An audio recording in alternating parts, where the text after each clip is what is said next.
Oh, yeah. Here we go.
Just normal men.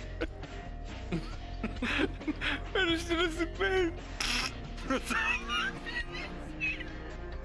I just can't get over, like, the little dog puppet, like, visually cracking up probably the exact same way that the person would if they weren't holding two metal sticks and having their hand in a puppet. That's staying in character. That's being the character. Yeah. I tried to do that when I was, like, laughing with my wolf puppet thing. I'd like to finish that one day.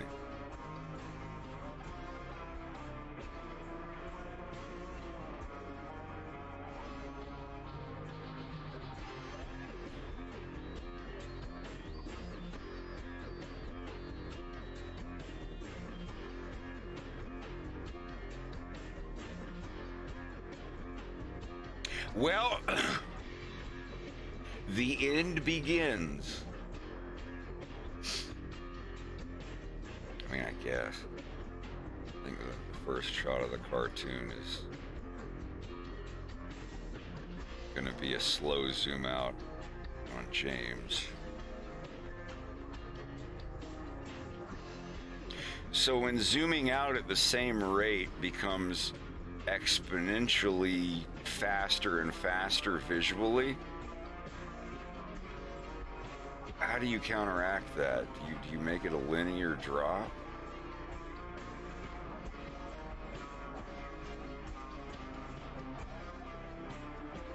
If you zoom out like 1 millimeter per second, like it's a slow speed, but as it gets farther out, it like, see, I'm still moving the same speed, but look how fast it's going. See, it's like, that's like way too fast. So. Yeah, that's me. You must be wondering how I got into this situation. That's just all I could think of when the camera was zooming out. Not that I'm complaining, I'm just curious how close to the finish of episode 2 are you. This is it. This is the final scene.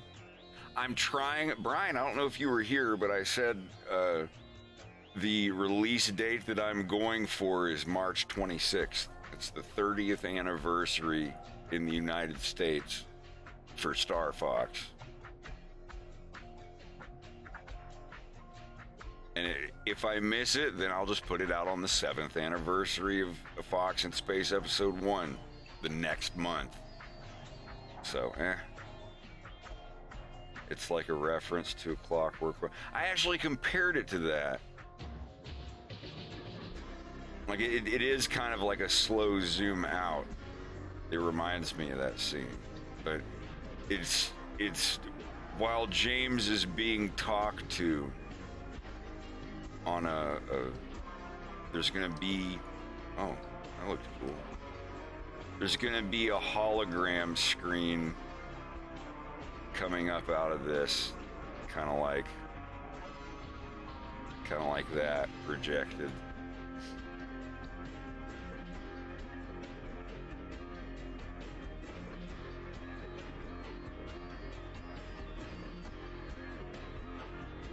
I don't know how the rotation keeps getting off center of his eyes.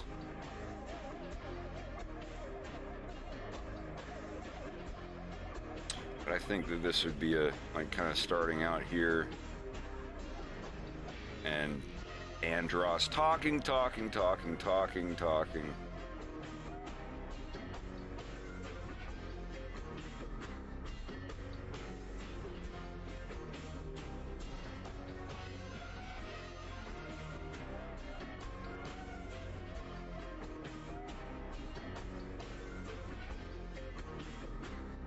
And it zooms out more and more.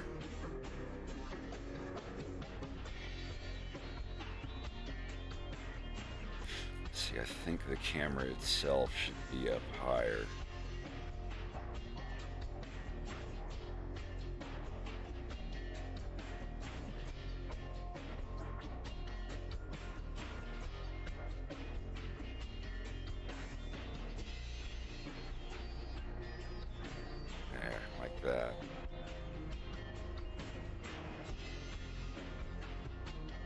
probably starting right here.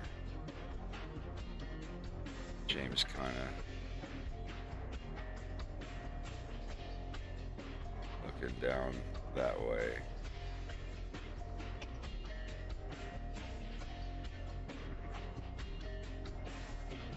Maybe starting about here. My mouse is starting not so long ago. My mouse doesn't wrap around. Like I'm gonna grab a thing and like see my mouse goes to over here again. Like it at a certain point it stops doing that when I'm in this mode. And it didn't used to do that. It really bothers the piss out of me.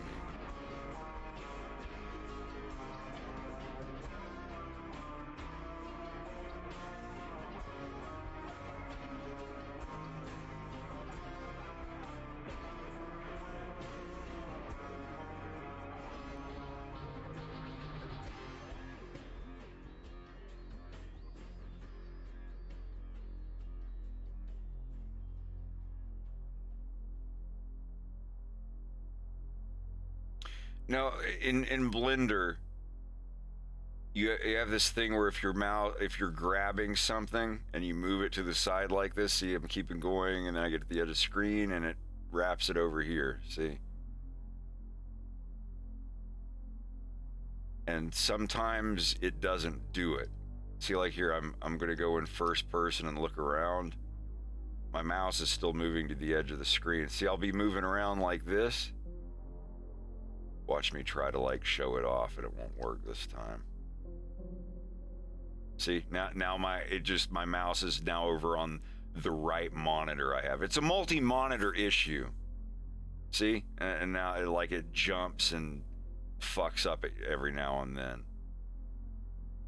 Something to do with the DPI of the. Now I'm thinking,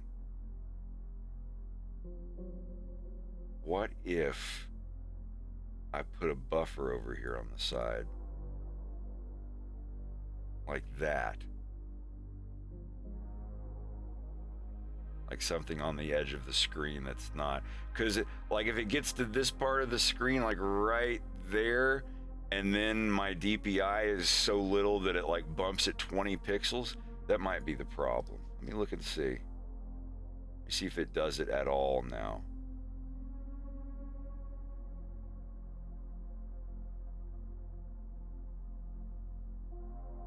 It may, yeah, see, it still does it. See, it jumps.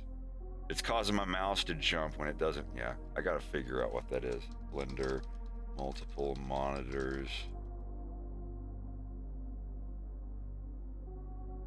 Walk, mode, mouse, jump. I don't know what to look for. Camera keeps jumping.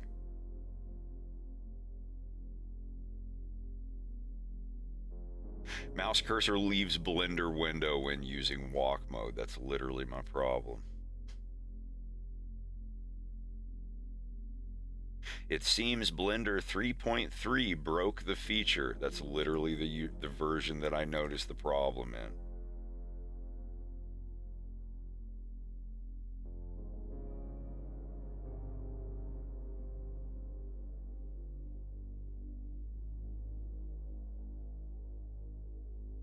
I need to bump that.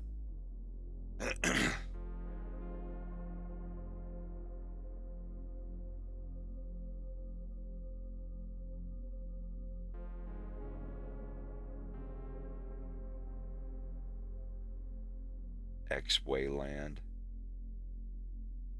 Pointer warp emulate. What? I'll find it later. I don't need it right now. I never know what to look for, like under navigation.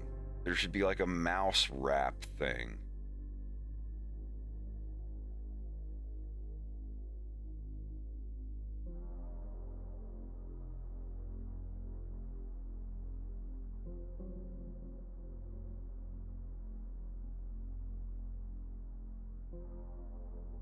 Yeah, what's up? I'm sorry, I did the animate emote option on Twitch's creator dashboard thing for wolf, and I had him like shake all chaotically. It looks really good. Sorry, I couldn't contain my giggle.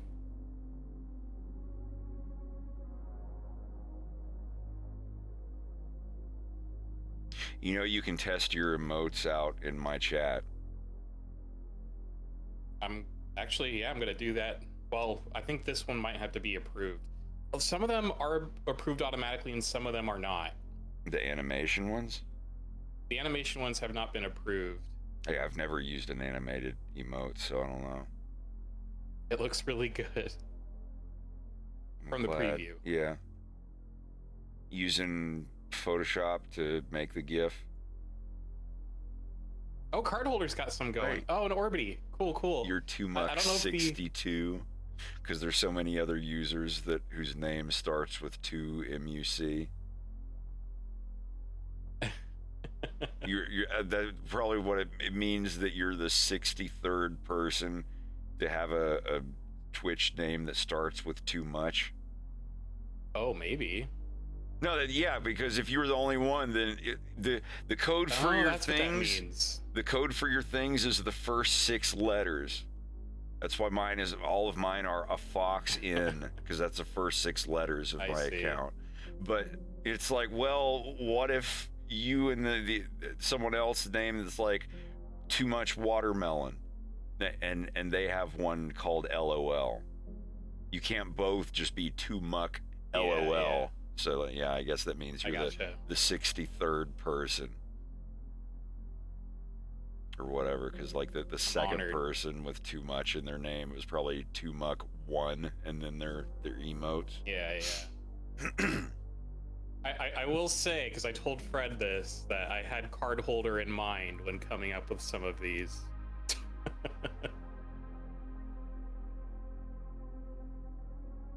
Wait, so they can be longer? Well, I'm gonna change. Like, I can actually make it a fox in my man. It doesn't sound much better. Oh no.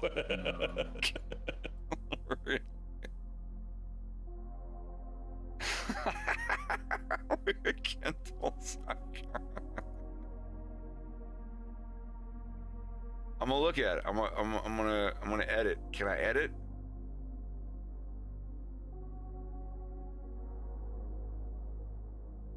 Wait, I can't actually edit them once they've been put in?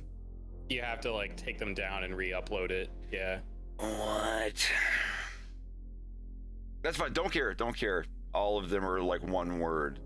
They're easy to remember. And besides, if you type in *AFoxIN, it just shows, it has a roll down menu for all of them anyway. Damn, dude, you have more emojis than I do.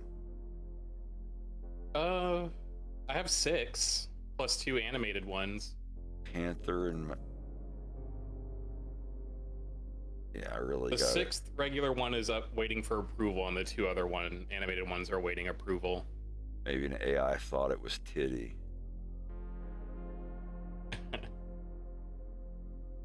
You should do one of Fox's nosebleed from the first strip.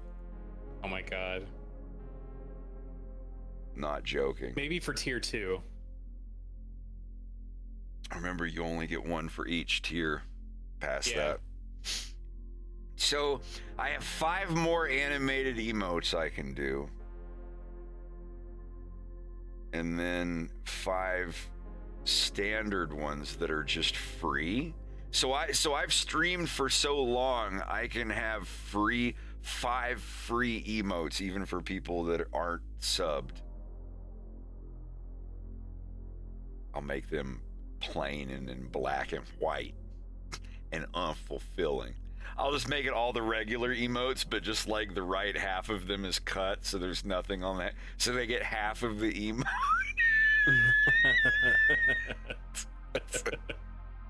That's like some Wolf O'Donnell kind of shit. It's like, well, if they're paying half price, they get half of the hostage. I'll be nice, though. I'll be nice this once. I'll let them decide which half.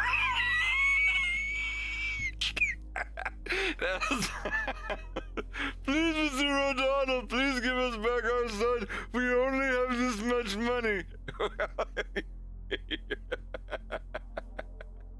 Is he right-handed or left? He's ambidextrous. Great. That makes it much easier. It's like, I want to add so much to episode 3. This is the thing. If I can make episode 3 40 minutes long in 3 years, if I can make it as long as episode 2 in half of the time, I'll spend 3 years on episode 3. Sure.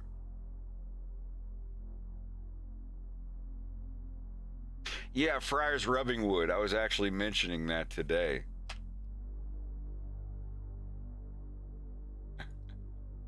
But anyhow, I'm wondering where it should start, or if it should just start like this. No, I like it being, I like them being maybe farther away.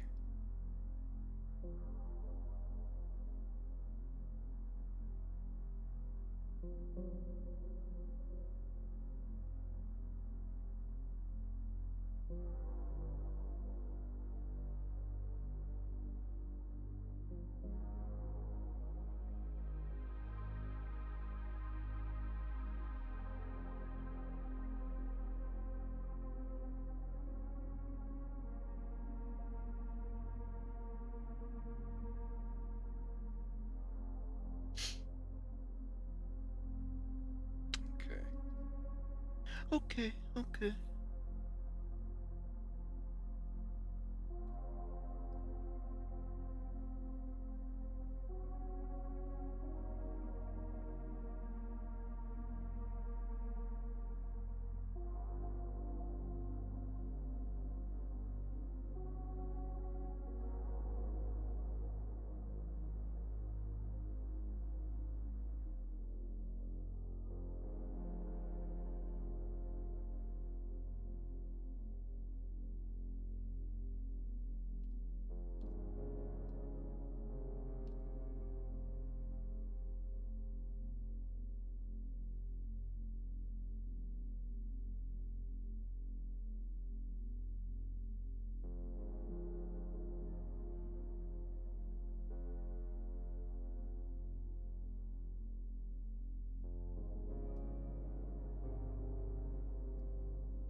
Ooh, Greg got me some of those AHA drinks. Did you all ever have any of those when you were here? Maybe a few, but they have them out here too. The blueberry pomegranate AHA. Mm-hmm. Yeah, that's my shit. I think I like those as much as I like Perrier grapefruit. I'm pretty gay for cucumber water. I like good cucumber water. Yeah. When I'm feeling super fancy in the summer, I'll like cut up the cucumber with some lemon, just put it in a water pitcher and just keep that in the fridge. I was playing Starlink Battle for Atlas. today and it was so weird not having Wolf's voice being... Oh, yeah. Yeah, I have the controller. It was on sale for like $10. So I bought it and just never opened it.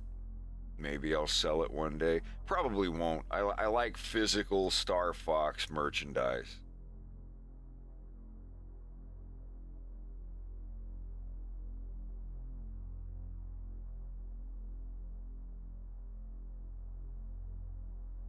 Vegelution got on Skip the Dishes now. Skip the Dishes. Oh, that's good. That's our Uber Eats here. It's Canadian Uber Eats. We don't have the actual one yet. Did you see what I put in general? No. Might be worth a glance. The fuck is this? Is that some of your old artwork? No, Boogs made that. What? Yeah. I was like, what is this? Like from Windows 98?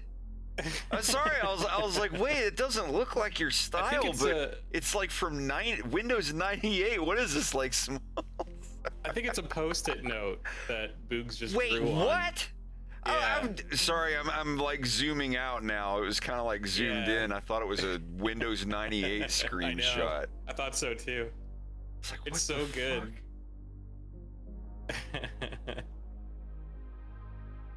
Boogs, I need to see if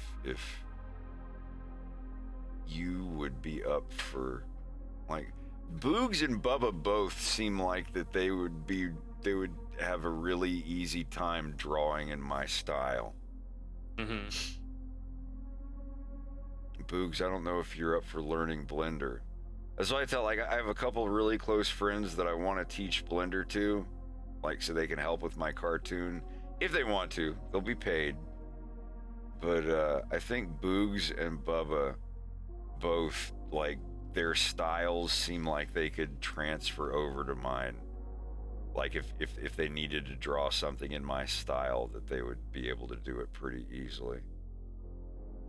Not saying that, like, Rex, I look at your style and I assume the opposite, but you've tried mine and you're just fine at it. I honestly think that my own art style is pretty easy to do because it's kind of basic. I don't mean that in an unflattering way, but I don't know. My style evolved just from high school notepad sketches.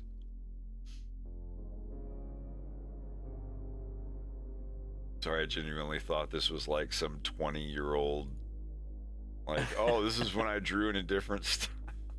I want some post-it notes like that. They would all just say stuff like, go to sleep, tablet, pin on tablet, P-O-T, remember pot. Says I used to have a sign by my desk that back when I was having problems getting distracted by like tabs on Chrome,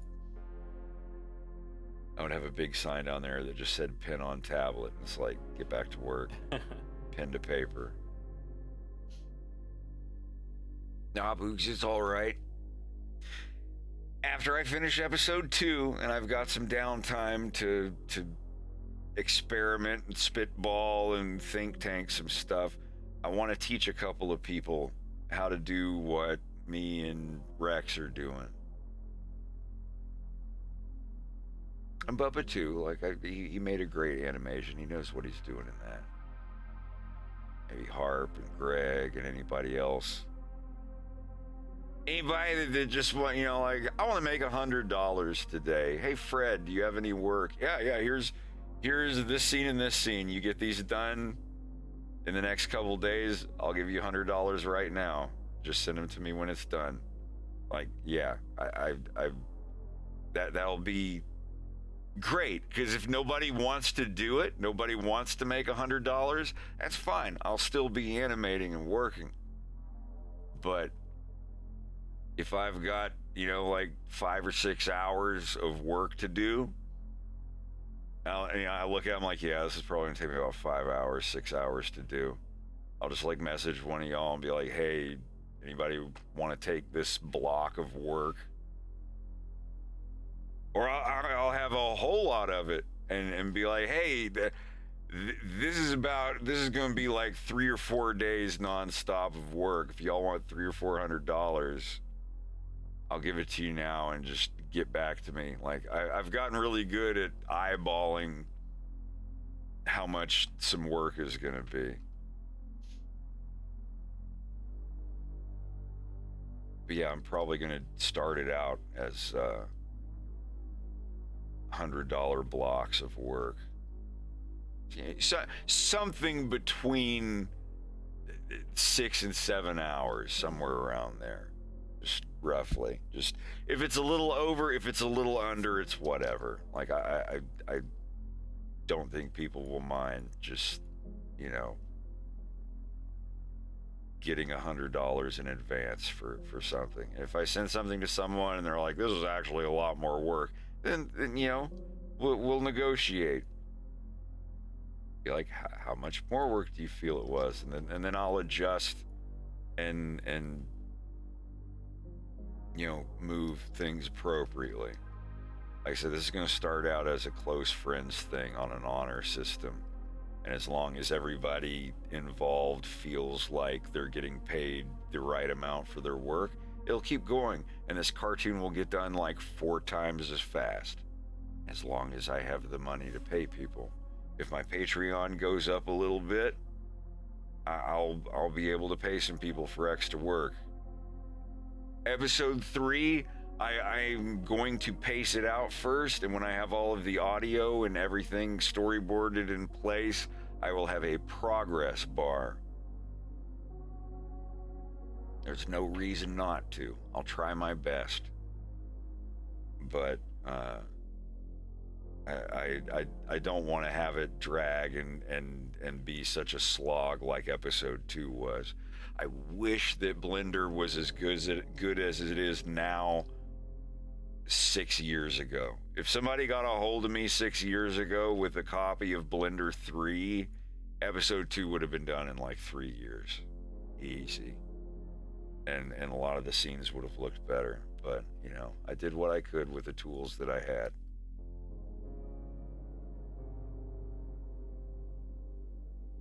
I will say I wasted no time. There were no, like, I mean, anybody that's been in my stream for the past 5-6 years will tell you, like, I've been here working this whole time. Like, I'm not even worried or insecure about it anymore. It's just, like, objective fact. But, if I had the Blender stuff back then, geez, how nice that would have been. Because grease pencils... Certainly. I was just saying, grease pencil's been around a long time, but not until 2020 was it, like, usable for me. Yeah.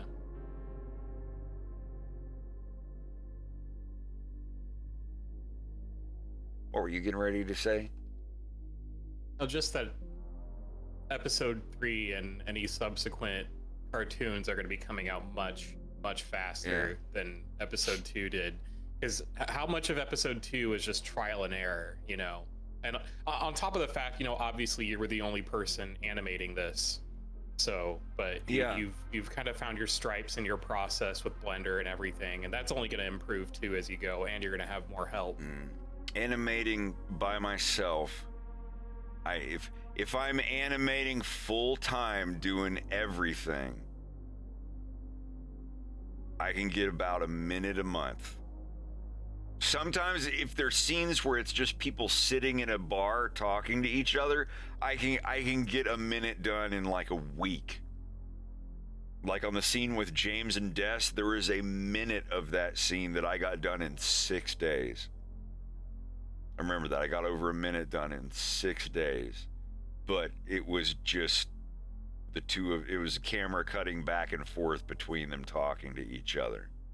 But fuck. I still remember you in a camper at my sister's place. At the Epiphany, the fucking onion skin Epiphany in Adobe Illustrator. And I was like, this changes everything. And it was digging a river with a spoon and then finding a bigger spoon. It's like, oh my God, I'm gonna dig so much faster now. You know, picture a scene with a caveman who's made this fantastic discovery, and he raises above its head, and it's the wheel, but it's square. Yeah, it's almost there. But yeah, it's like digging with a spoon, and then finding the symbol function in Illustrator where whatever I draw, it updates onion skins. I found out a way to script my own onion skins in Adobe. Well, not scripting, but making them in Adobe Illustrator. And then, you know, about 2 years later, a year later, I start using Blender for backgrounds and models, and then like I was screenshotting the models, pasting them into Adobe Illustrator, and drawing over that in Adobe Illustrator. And then one day, it was like early 2020. It was right after I got this laptop here, and I started importing PNGs of my vector art from Illustrator as a texture into Blender. And let me find it. There's a picture of James in my old images. How old is this stuff?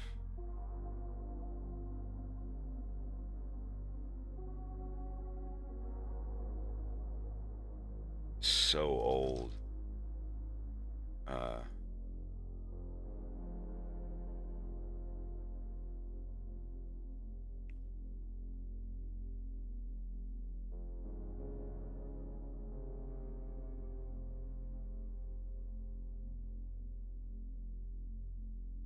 I don't even know. I should look for the old files. Oh, yeah, let me look at my old Blender files real quick. This could be fun. Date modified. Man pose. What is this? Jeez.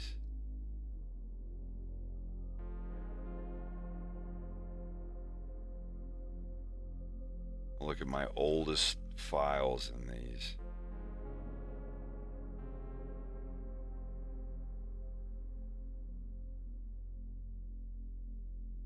Look at his toes. Wait, what? Mm. No, thank you.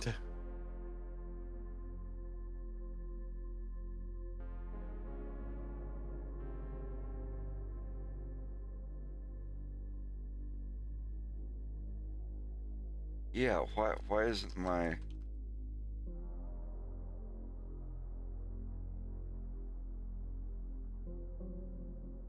Wait, use nodes. Okay. God, this... Don't tell me this was on friggin', oh boy.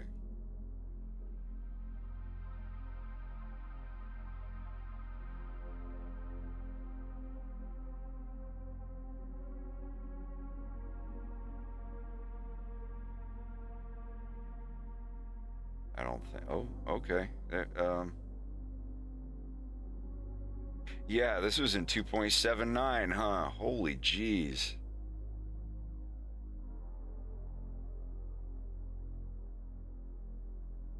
Eh? And eyes. I can see it in your eyes. Of course he's my baby. He's got my eyes. Dum dum dum dum dum.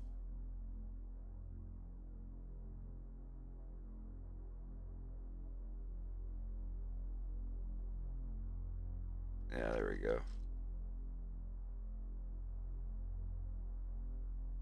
Old Andros model. I mean, I think this is literally the same one I used for the other one.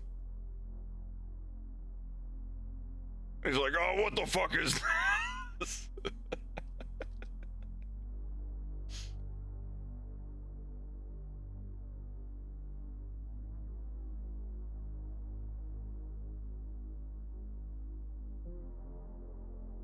Yeah, God, how old?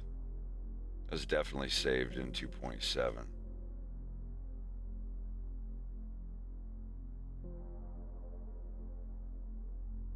I'm trying to, okay, this is my, okay, 3rd of April, 2020. I think this is the first thing I ever drew in grease pencil.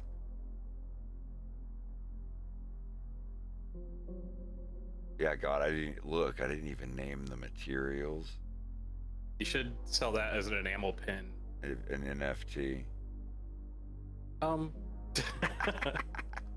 Buying the NFT $2,500 million starting price.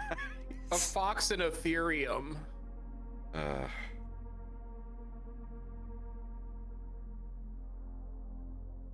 Yeah, let's see. Grease pencil. Yeah, I think this was and Cycles Andros. This is the first PNG one I did, I think. No. Wrong thing.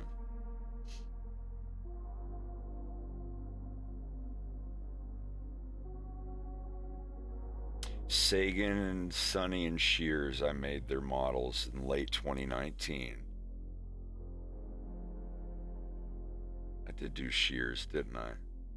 Yeah, grease pencil. Basic human rig. Grease pencil new 4 days later. Okay, this is my second thing that I did. This was, yeah, what does this render out? Oh God, when I was using Cycles.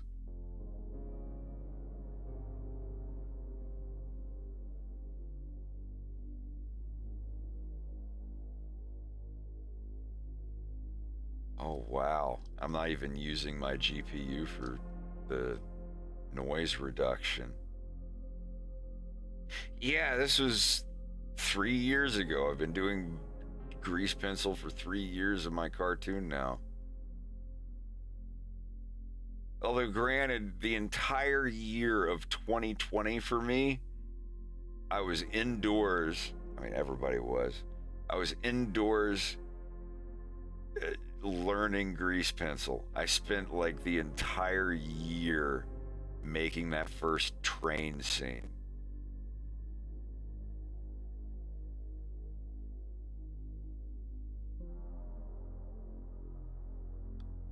Ow.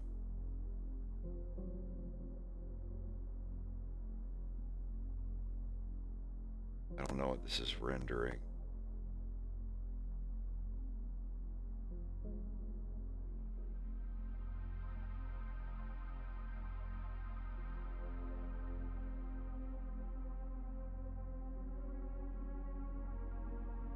Yeah, this is when I rendered in Cycles and I didn't know that it was going to be any good.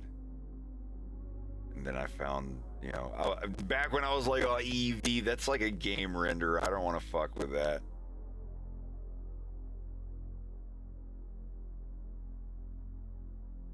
Wow. Like this is like 2 minutes for one frame rendering this.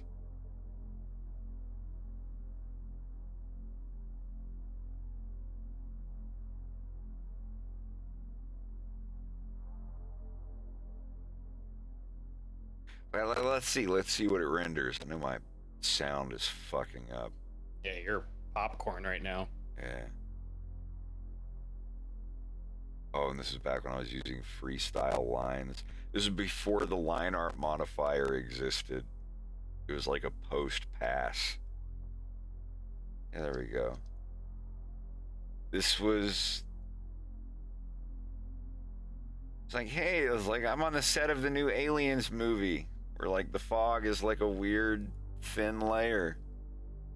Hey, come in here, don't tell anybody we're hotboxing the utility closet. But yeah, this is my test to put fog behind and in front of the character. This was I think I started in April.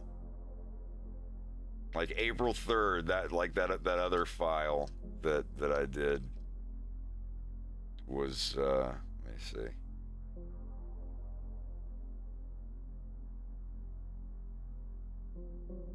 Yeah, this was the very first thing I ever drew in grease pencil. I know that much. I was like, oh, I remember messing around with the light. because I think use lights was not a thing. I don't remember. I remember use lights became a thing right as I was getting into it. No effects, no modification. Oh my God, yeah, this had to be like super old. Look, why is he not being affected? I'm on rendered. What am I rendering in? Cycles, Eevee.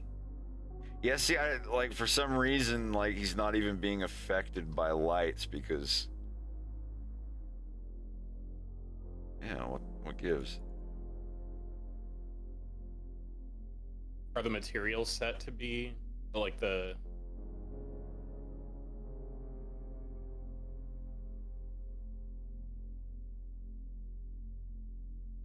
It's because this was made before use lights was a thing, I bet. Oh, that. It yeah, has to be, because like opening it like that, something that old. Oh my God, yeah, this is my very first grease pencil object. Anyway, let's keep going up the list. What's on here? New Fox animation test.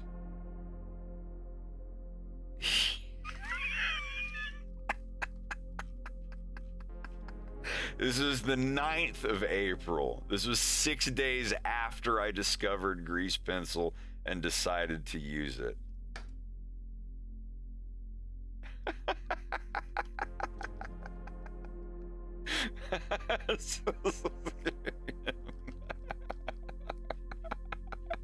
Hell yes. Yeah, I think when I made this was the thing that pushed me, because like the other stuff, like the head, I was like, what none of that works. Like, what's going on? I think this was before I downloaded the version where grease pencil could be affected by light. This definitely needs to be a subscription icon. I might make this into like a subscription thing, not just a sub animation. Then or maybe a raid, maybe the one with Wolf. And then I immediately duplicated him and flipped him, and I was like, okay, with minor editing and palette editing, how fast can I make a copy of Fox doing the same thing? I think that's when I downloaded the version where use lights was a thing. Yeah, and this was it. This was the first one where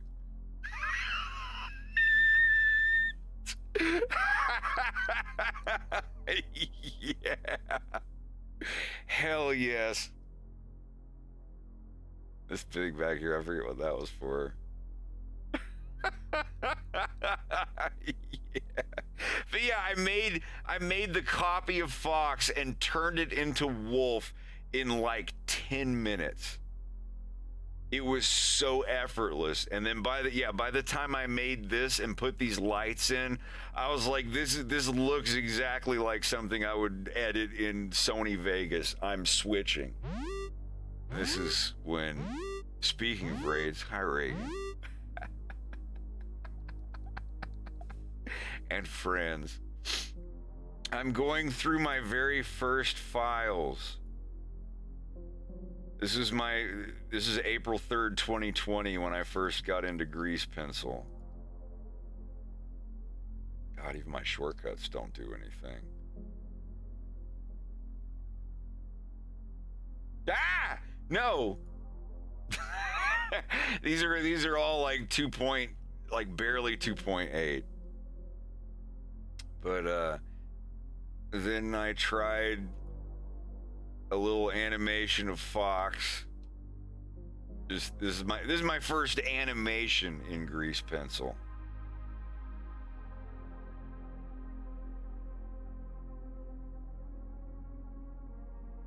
It's just,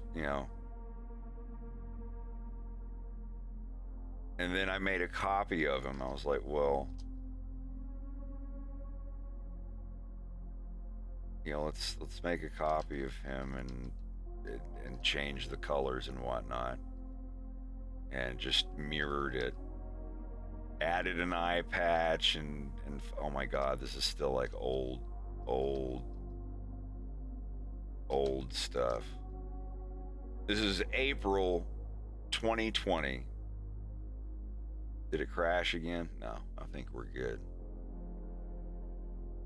But yeah, it's just kind of a test to see if I could draw stuff in Blender. And you never lose quality. You can zoom in farther and farther and farther. Oh, that's why, because it's still loading the textures of the room.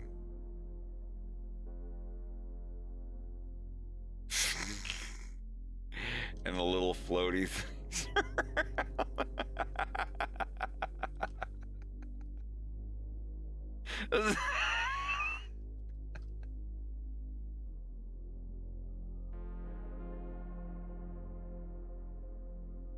Yeah, good stuff.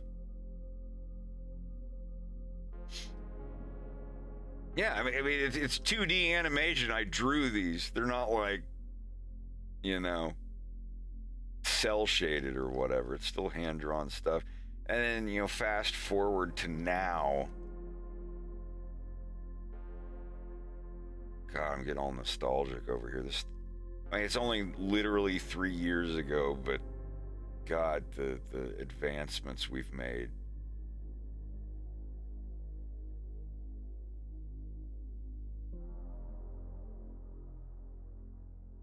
I'm just glad I'm done with this last scene.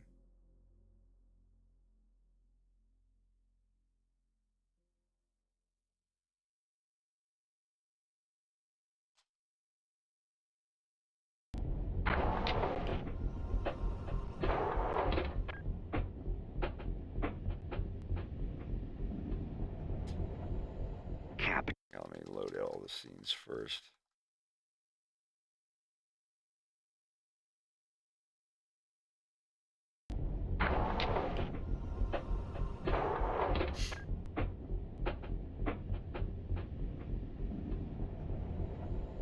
Captain. Your friend looks tired.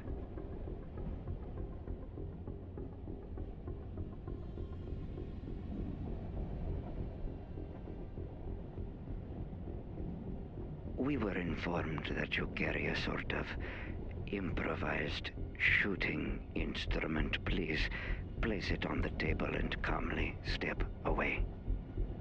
I might need some help with that. Your compliance, Captain. I do not want a fuss. I don't want to kill you, Ekblade. You know I'm walking off this train.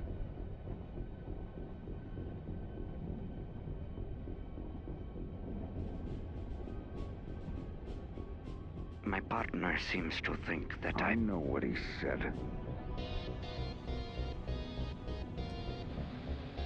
Final warning.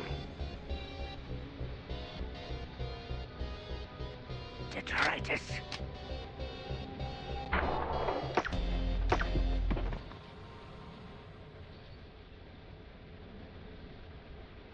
Come on. Come on, Jim.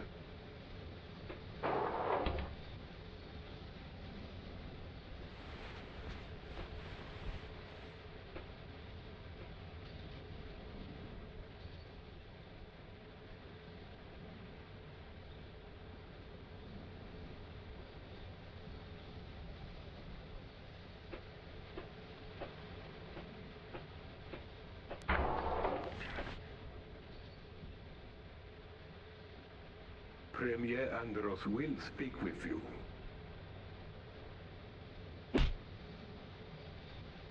No. I suppose he will.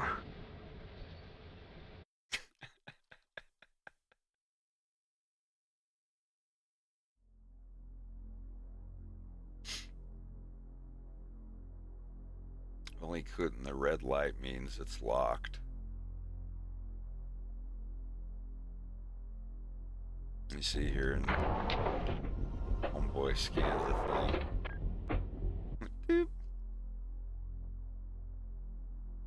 Oh, it didn't load my file.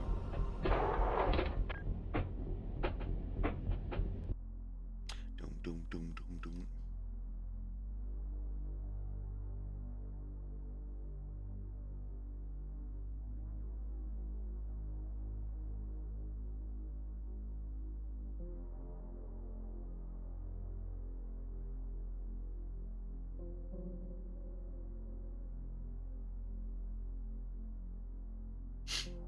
Yeah, just looking back, it's just a reminder that he can't go back.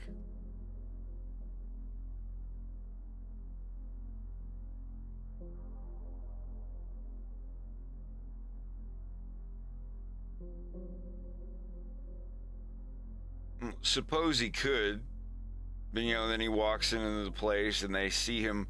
Everybody sees him leaving the area, and then when the train stops and they find these dead people on there, it's like, look,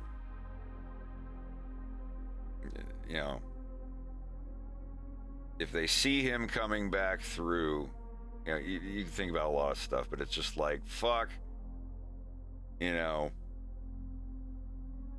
Pigma shot the guys. James hasn't really done anything yet. He doesn't have a pistol or anything, but it's just like, all right, the door is locked. Nobody can come on this train car anyway.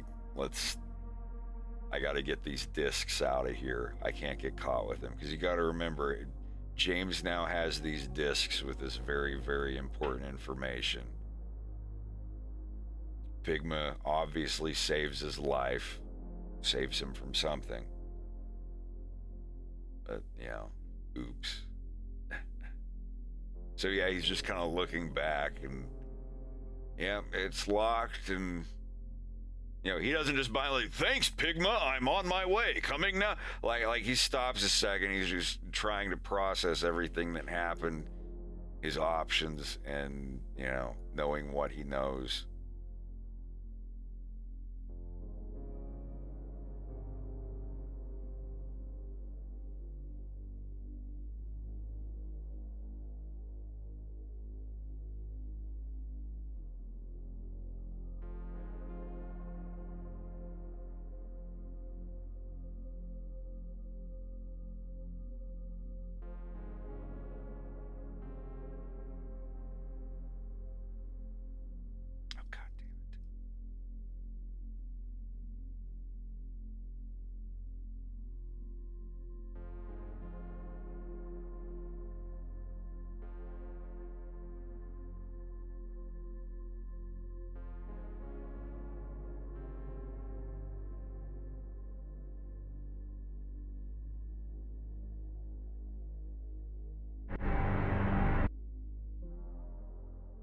Yeah, I'll have to tone that down a little.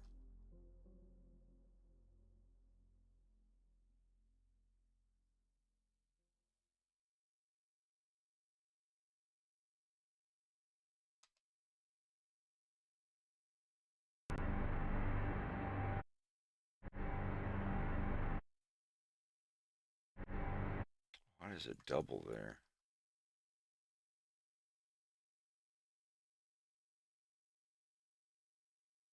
And of course you crash, because why wouldn't you, right? Thing sucks!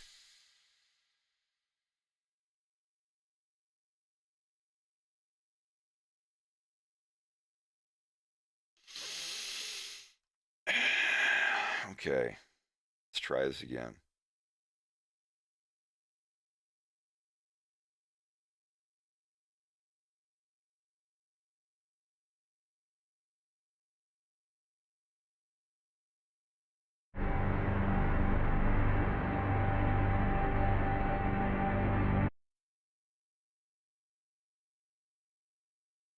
And it's going to crash again.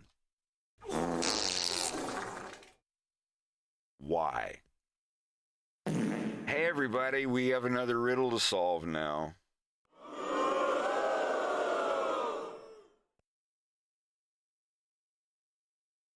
So, whoa. Let me get it fucking added in. Save. Save. Now if I try, okay, it's saved. If I try to change the volume or anything about it, what about this? 0.1, I can save that. What if I change the volume? Okay, it saved. All right.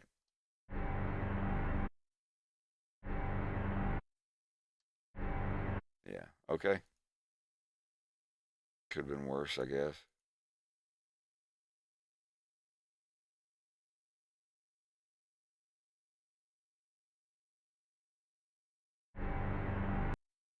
And crash. Why, though?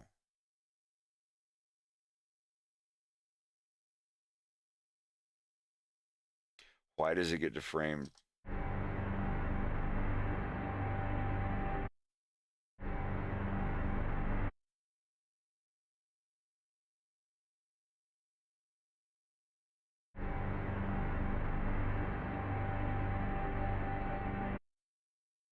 I don't understand what it's doing. Save.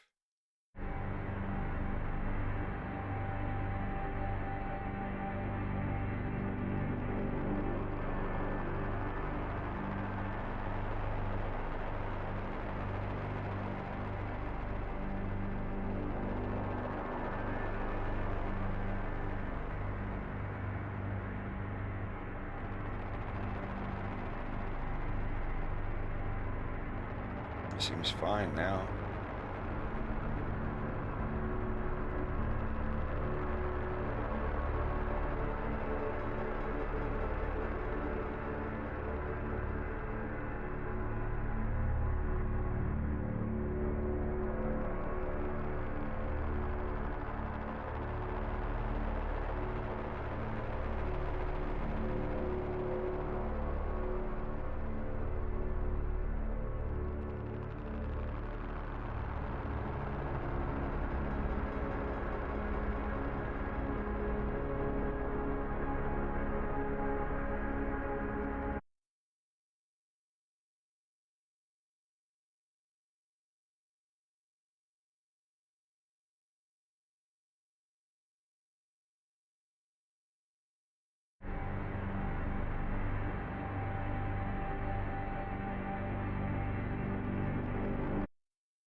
During this whole time, there's gonna be like a face of Andros on a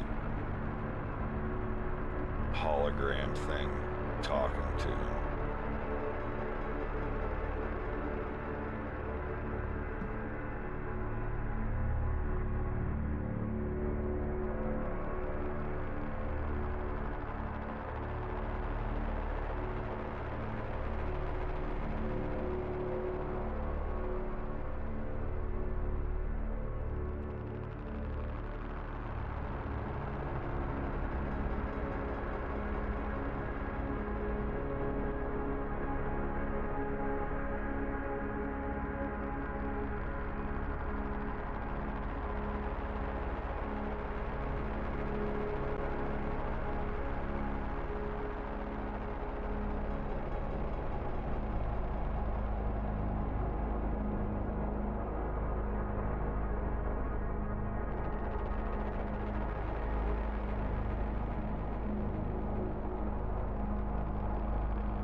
I don't think it's going to be that long.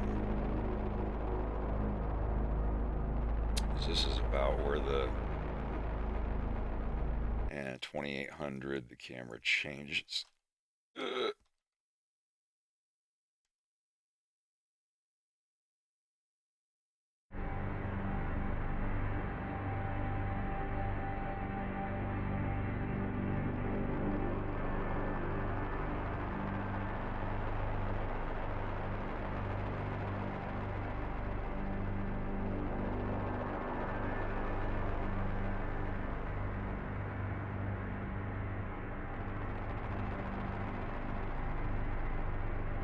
He's gonna be like turning his head and stuff, like looking down at the hologram. I just don't know exactly what it's gonna be yet. Like how Andros is gonna fade in right here.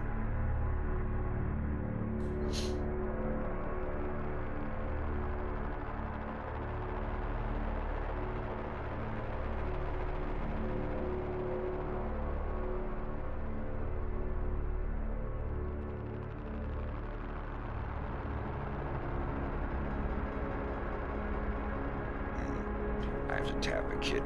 I'll be back in a second.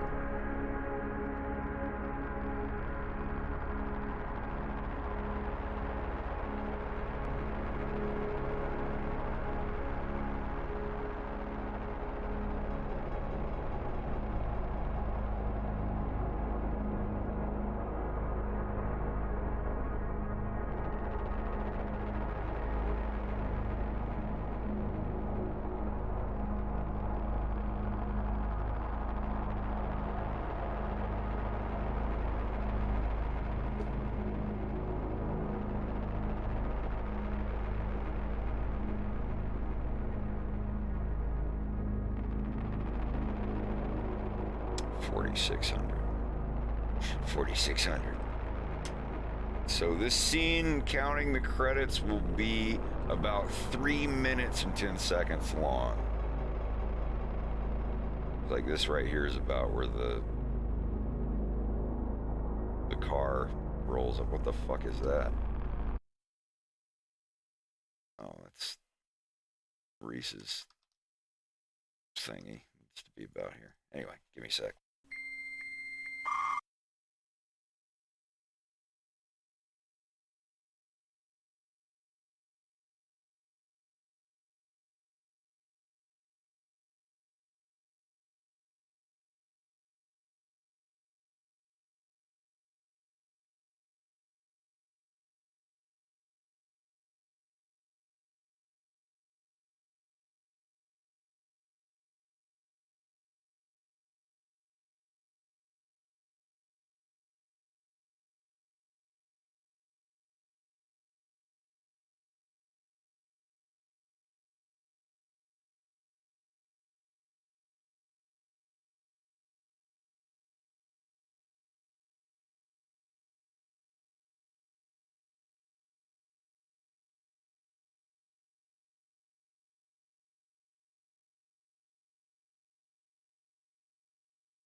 Yeah, I'm here. I had to mix me and Greg a drink and take a whiz.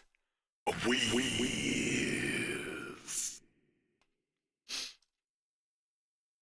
All right. What is this shit?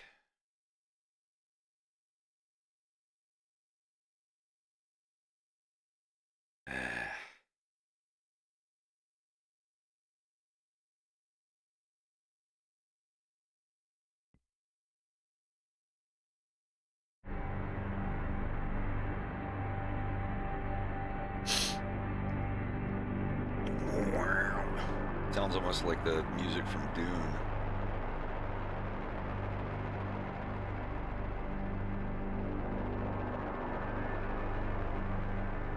The manual sweeping of the frequencies. Hear that? That's just me like moving the frequencies up and down. The FM synth kind of thing.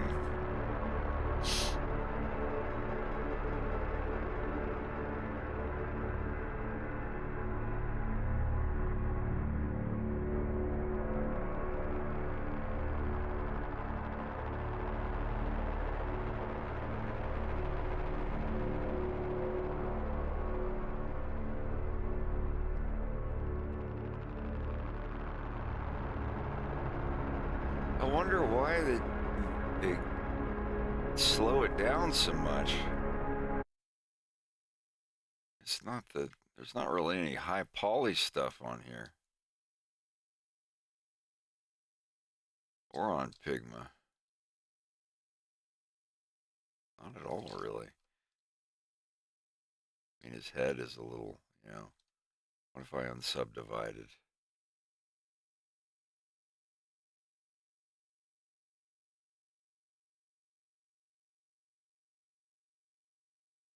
I'm not going to do that. I'm not going to do that.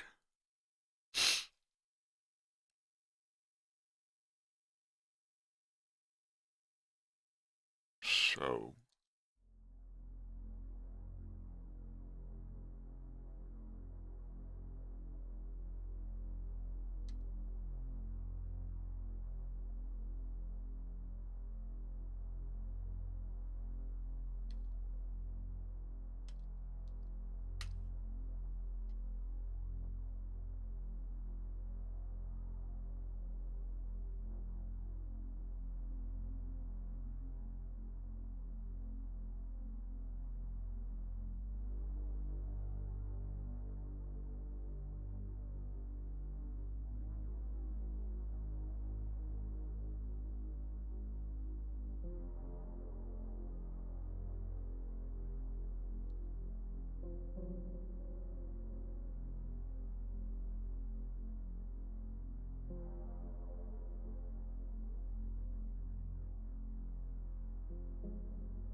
Sure, we can do that.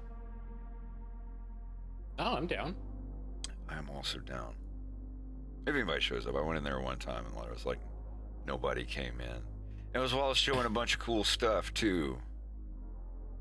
All right, well, I'm hopping down. Yeah, which one is it? Lead the way. Stream chat live Stream chat on live? the We're Fox hitting at Stream Space Chat live. Discord. Wonder how many is it reading? Is it reading?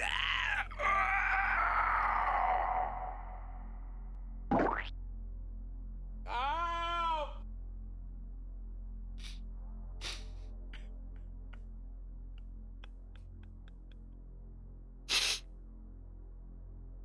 You don't have Discord Nitro.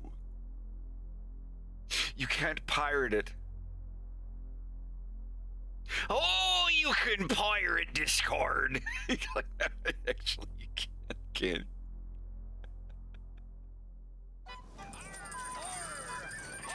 Putting me back on push to talk.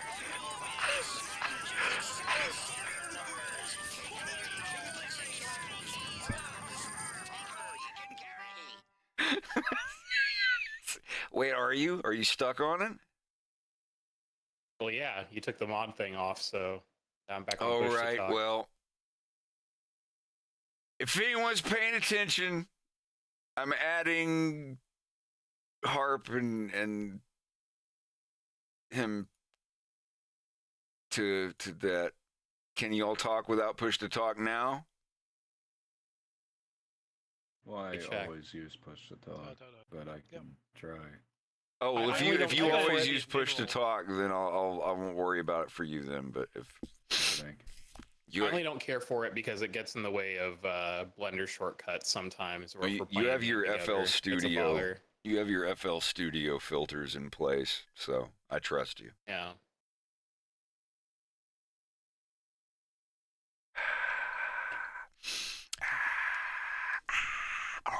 Am I okay? Good. It's just a little pea. I'll be in your dreams. Your golden dreams. Oh. Oh. Someone's a little dehydrated. You should drink water before bed. You should dehydrate in my mouth. No. I like that it comes with a straw. It's got electrolytes. No, I think that's just urea. This week's episode of A Fox in Space, you're in trouble. Oh, no.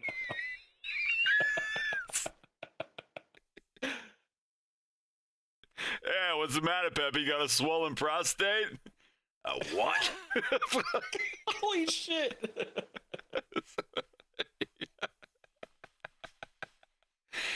Oh, God. Oh, God.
And nobody coming to say hello.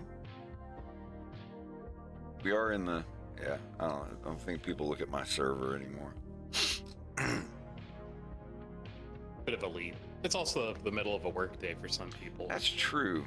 Well, wait, it's not 5 o'clock everywhere yet. You're right.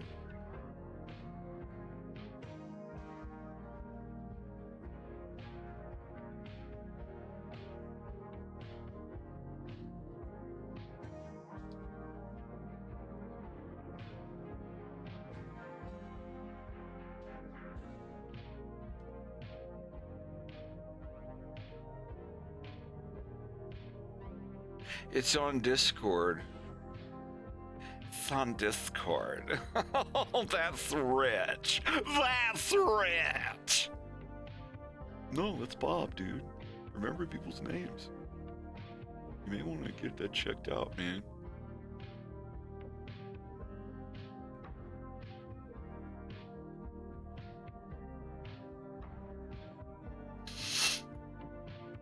I would join, but I don't have anything to say.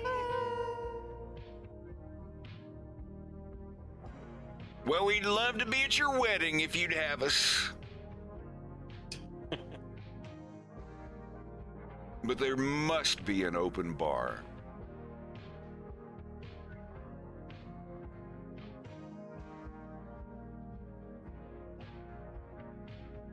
Oma, Roka, you're always welcome. Show us some of that sweet art that you've been drawing. No doubt. Undoubtedly.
Yeah, you can join the Discord server, but there is a step. There's one of those I'm a human things. We've had a Discord server since like 2015. Albeit very small back then. I think we got like 1,000 people now.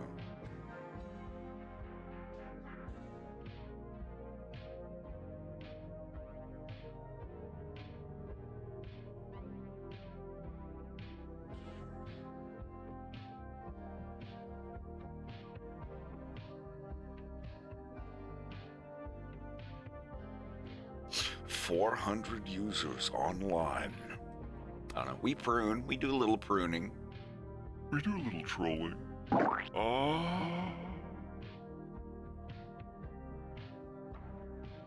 The Discord code does pop up from time to time. sure quite where it should be. Up there. Up there somewhere.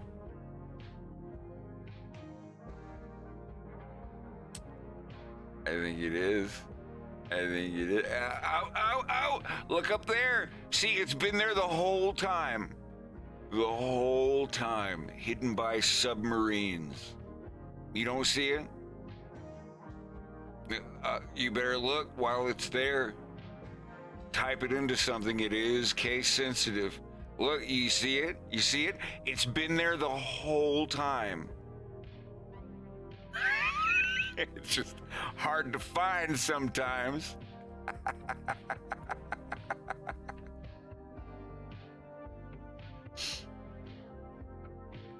Oh, oh no, you get timed out for typing it in channel.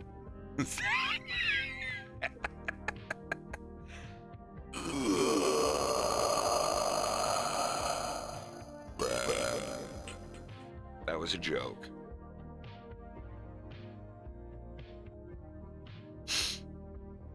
But if you join the server, I'm gonna tell you right now, like we're laid back, but don't come in there doing any wild shit. If you don't know what I mean, then don't join. If you're like, what? You guys don't like pedophile, Nazi, It's just a joke, Hitler bro. memes? Come on, it's a little swastikas. Come on, like you come in here like doing all that shit. Like, nah, come on. You do any politically charged shit to the right, to the left, to the anything. You do anything that's gonna like get people riled up and get mad at each other. You do any trolling, any shit like that. Like, and it's not like it doesn't happen. It's like, oh, I'm gonna yell about it on my stream for 6 hours. Like, no, you're just gonna get banned, and then you're gonna message the administrator all butthurt about it, and they're like, well, you were posting swastikas everywhere and harassing people in DMs. Troll baiting. Yeah, like that kind of, like, don't do that. Come on. Well, I wasn't doing anything, but it's a symbol of friendship. Like I don't know. Like, I don't fucking care. Like, you want to make a cartoon with stuff like that in it or whatever? I'll fucking watch it. It's hilarious. Like, whatever. But like, don't do something on a fucking Discord that's gonna, you know, like don't act retarded. You know, like this is a place for people to hang out and learn shit about animation and Blender and stuff, and just hang out. Don't dump on people. Yeah. Don't rage bait. Like I like even if you're like, even if I politically agree with you 100% and you're going like hard blasting people over stuff, like no, come on. I don't want to claim a set and lose half of my fan base. I just want to like just chill out. Cause I know you're like, I've been looking at on Twitter, everybody's got like Dilbert, homeboy. Like, homeboy could have just like not said anything and kept making that sweet money for his kids. He had to get on the internet and be like, no, I feel this way, and everyone in the world's like, that's kind of shitty. Like, he's got the red pills, the red Kool-Aid, his red Nikes on, his red ball cap. Not there's anything wrong with being conservative.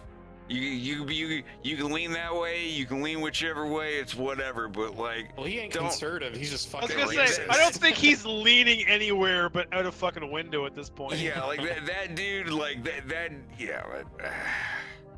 Just keep in mind, cheese has like, slipped off his I'll tell crackers, everybody, so like my whole family, all the way to the right. I was raised all the way to the right, and as I've gotten older, I've leaned to the left. And I'd consider myself center left, like I like people's rights and all that stuff. But like, it doesn't. That's a thing though. It doesn't matter. Everybody's like hair standing up on on the back of their neck when they hear somebody that's like, oh, I lean to the left, and they lean to the right, and then they're like, or whatever. Come on, stop. I don't. Like I said, I have friends that are conservatives. I have friends that are liberal. I have straight friends. I have LGBT friends. I won't turn this into a rant, I promise. But people say, oh, Fred, I thought you were this. Why am I banned on your server? If you agree, it's like, yeah, I agree with you politically and morally on everything that you're saying, but don't say it in my server. Don't rally people over something that's going to get some other people that might People disagree are here with to me. have fun, not talk politics. It's a nerdy Star Fox cartoon server. We're here to talk about Blender and animation Star Fox. You voted for Biden, you voted for Trump, I don't fucking care. I will still love you and be your friend either way. I really don't. Just don't come in the stream and be like, hey, everybody that voted for this guy, don't, come on, don't be a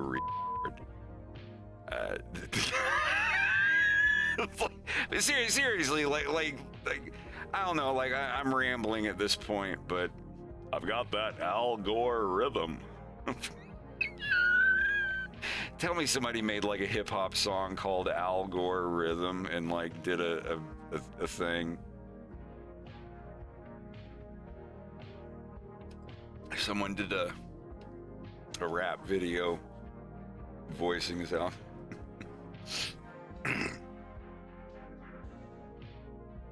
I ban people for posting my old stuff anyway. I have made content that breaks the guidelines of my Discord server. My content is a separate production from the Discord server. If you post like my bail bonds video in the post links here, I will remove it. Not because I disagree with it or I'm ashamed of it, but it's don't post videos on my server that it's I watch R-rated movies, but if you post a scene from an R-rated movie on the server that has titties and fucking in it, I'm gonna remove it and be don't post that in there. And then later on I could go and watch that movie in my private time. You have to separate that. I have videos where the bail bonds shit I did, the fucking nightmare job. Good God. But I would never post that video in my server because it's really, really horrible and it's not the place for it.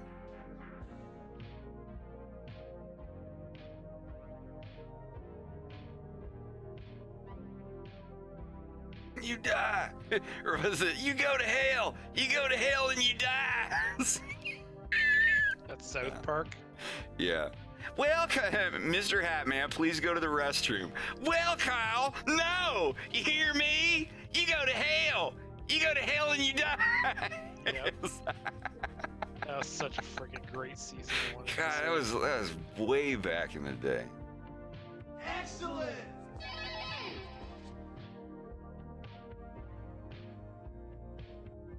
Clearly, I should just post it on Twitter for everyone to see.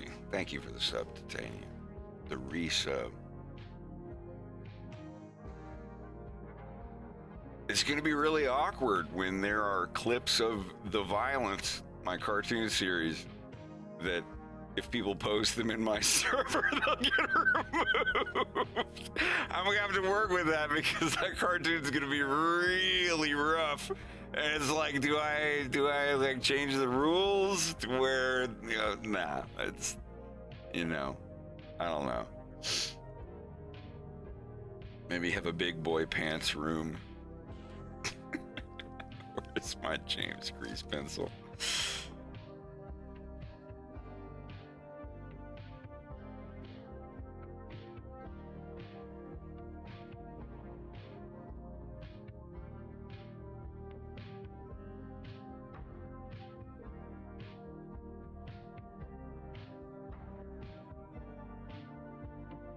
I'll have to be in front of all of his legs. Not really. I like to sing about the moon and the June and spring. I love to sing about the sky all blue and a T for two. Ah, son of a bitch.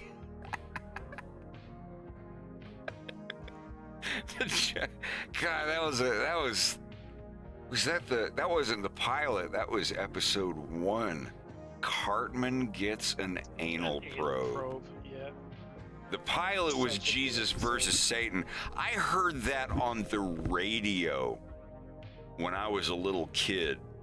Like, someone played it on the radio, and I didn't know what it was for years. I just remember, like, I know what Christmas is about. It's about giving, blah, blah, blah. And the guy's like, yeah, ham. No, not about ham, you fat f***. You know, and like, we were laughing so hard, and we had no idea what it was. But someone, like, on the rock station, they're like, you guys got to hear this. This is great. And then in high school, a year or two later, my buddy Aaron brought in his copy of Tiger Woods Golf for PlayStation 1, and it had this file on it called dummy.dat. Like he like I had heard about it, I mentioned it to him, he's like, I have that game, I can bring it in. And I brought it in, or I mean he brought it in, and I brought in my laptop, and we listened to it. And like I put it, I can't remember what it was. It was like M player, like the new M player, the good M player, and you just drag the file to it, and it's a fucking video of the pilot of South Park. It is. I don't know if anybody else got in trouble for it, but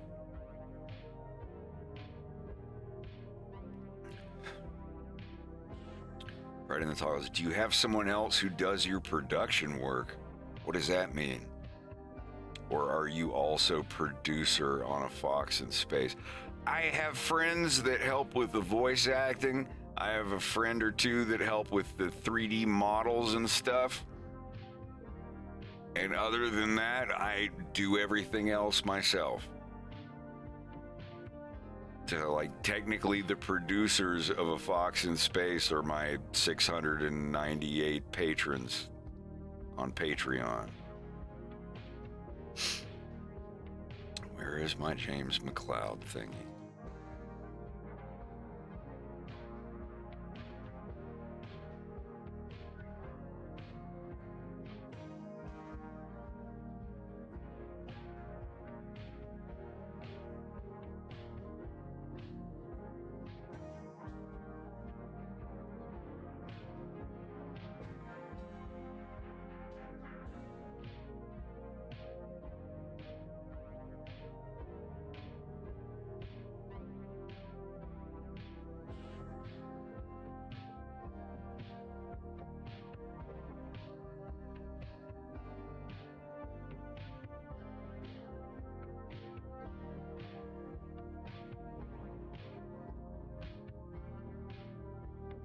Feeding your people.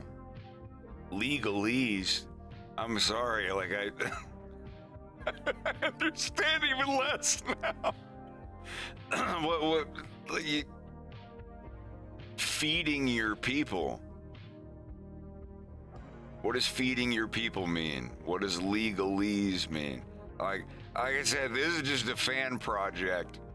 My Patreon is for my streaming and the people that stream with me. Like, even if I lost my Patreon and was making no money from streaming, I would still be making my cartoon. My Patreon is not specifically for A Fox in Space. A Fox in Space is merely a byproduct of me working on stuff. You understand if it's touchy, I can say, no, like nothing's touchy. I have full transparency. I just don't know what you mean. Like if you're talking about like the Nintendo stuff, this is a parody project that does not even follow the canon of Nintendo's game. Some of the characters are named differently.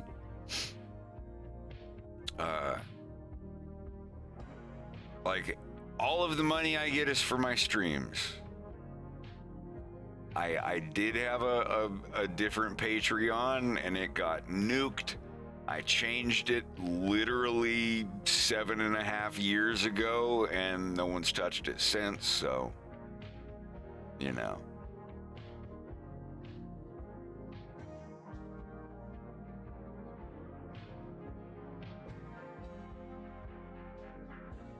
No, working player Tockles has been around for a long time. Tockles is an OG. I'm just saying, if you are working on a new game, is it like a fan game or anything like that? Something that you might have to, is it a fan game? Something that you're trying to watch yourself on? My advice to you, Tockles, if that's the, oh, well, if it's an original property, then you should be fine. Me, right now, everything is for my streams. When I move over to the violence, I will go on my Patreon and change everything over. Right now, it is just for me streaming and teaching people how to use Blender. When I move over to the violence, I'm probably going to change that. I'm probably going to make my Patreon say, you know, Matthew Everett is working on the Violence animated series, blah, blah, blah, blah, blah, blah, or just leave it vague. I'm making content. Excuse me. But,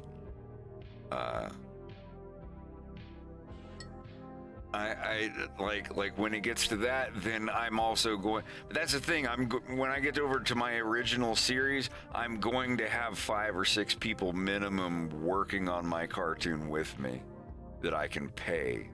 I can't do that with a Fox in Space. I could probably gray area or loophole it a little bit and get away with it, but I'm not going to try to. I just this is what I'm doing. I'm making a 3rd episode, and then when that 3rd smaller episode is done, I'm going on to my own thing. And once I get over to the violence, then it's 100% original from the inside of my head.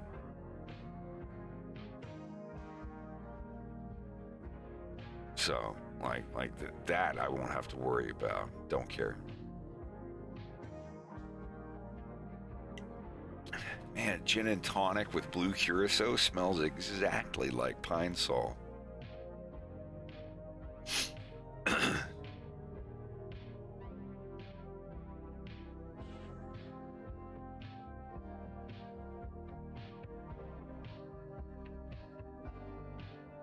My log. No, I don't have a lawyer for a Fox in Space. And I don't have a team. Like I said, I do 99% of the work on a Fox in Space. I ask some people and pay some people like I'm getting a furry commission. It's like, hey, will you do this thing for me? I'll give you $100. Yeah, here you go. Okay, will you do these couple things here? I'll give you $100 for each of them.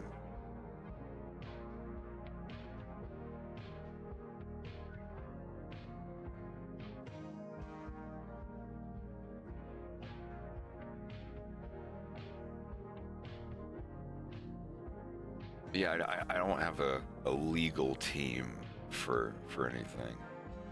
No, for the violence, I have 3 or 4 friends of mine that are learning Blender. I'm teaching them how I do animation on it.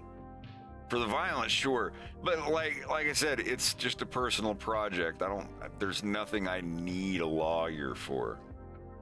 It's me and some friends and trusted people that I can pay for some work.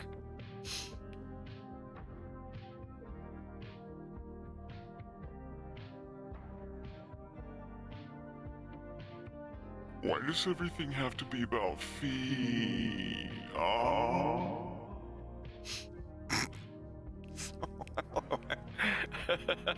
Homie, why would you say that? But no, Toggle, seriously, if I do, if things get big enough, if the violence gets big enough to where, like, I don't know, like I'll need an accountant for stuff, I don't think it will. I think my cartoon is going to stay privately funded for the rest of my life, and I'll stay on Patreon or Subscribestar or YouTube, BitChute, Rumble, Vimeo, whatever the fuck. Like wherever it has to go to be posted. If YouTube gets to the point where, like, I can't post the violence on there, then I'll leave it on Patreon. And if Patreon doesn't allow, like if the violence, if my cartoon, the violence is too rough or too controversial where I can't post it publicly, which is very possible, I'll just go to one of those other video sites, like, we're a free speech video site, or whatever, and just stick it on there and be like, all right, go here and download it, like, whatever. But I don't think I'll have too much trouble. We'll see. Maybe A24 will pick me up. A24 is my new HBO. Used to, I was like 3 years ago, I would have told you my goal is to get the violence on HBO. HBO can go fuck themselves.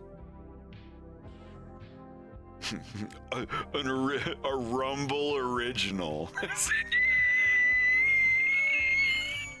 Oh my God, I hope I never ever say that out loud again. The violence, a Parlor original. The only video platform that was willing to host my controversial red-pilled cartoon. God, could you imagine? That sounds like that literally sounds like the title of a YouTube video. This cartoon is sponsored by Prager University.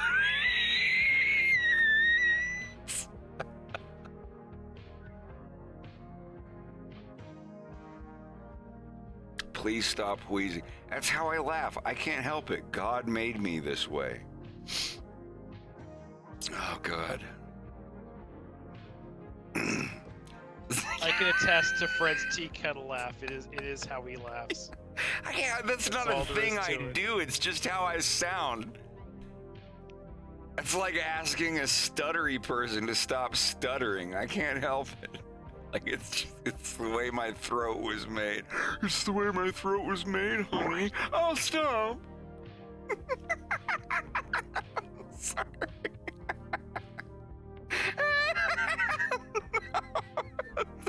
Please. Yeah, I'll quit. I'm just trying to get everything set up. You're a stuttering Stanley! Stuttering Stanley! Stuttering Stanley! Shut up, you freak!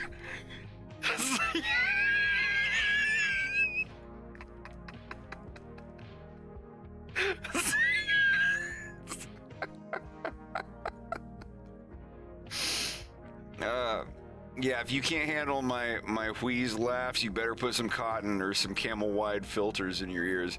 Get a pack of Winnie Blues. Rip off the filters. Stick them in your ears.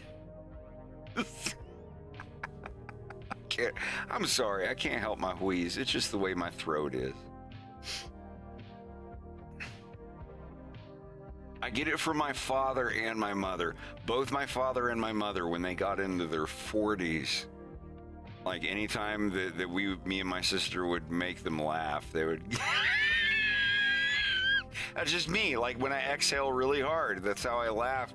And then after, I don't know, 2013, 2014, I just started wheezing when I laughed. I can't help it. I can't help it. It's glandular. It's glandular. But anyway, for real though.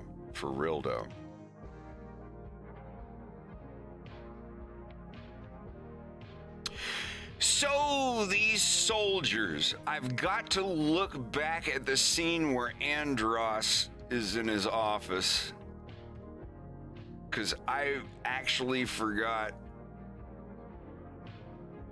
Oh God. It's not going to show it to me, is it?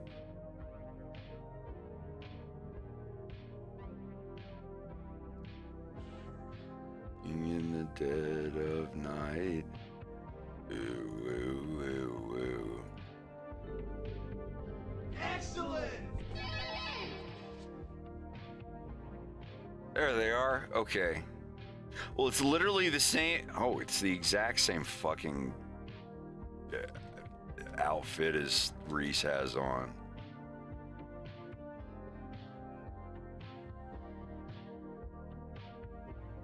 Kelwai, thank you for the sub, and hello, how are you doing? Hope you're having a good time. I forgot to put my hat on.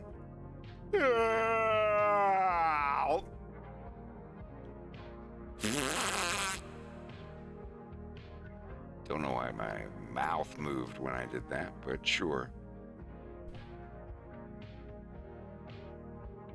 Bright night.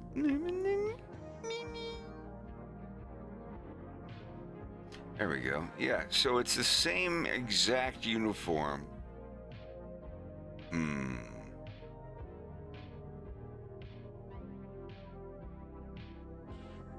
But this is the thing, Brewer. The soldiers in episode 1 are 10 years later. They have a different uniform. They look different than the soldiers here, which are 10 years earlier. I don't even remember what the soldiers in episode 1 look like.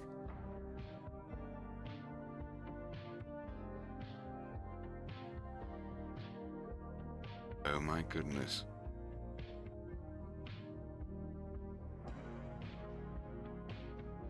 Yeah, I look like this. Totally different. Oh, I can't wait until I get to episode 3. You guys know what episode 3 is gonna look like?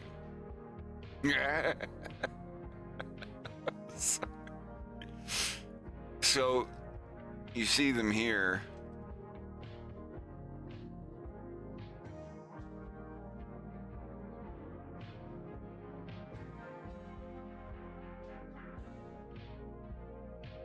There's a lemur.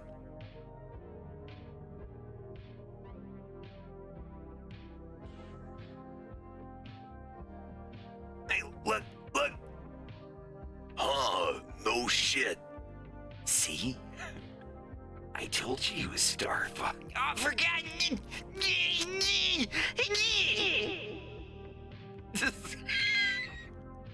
But anyway,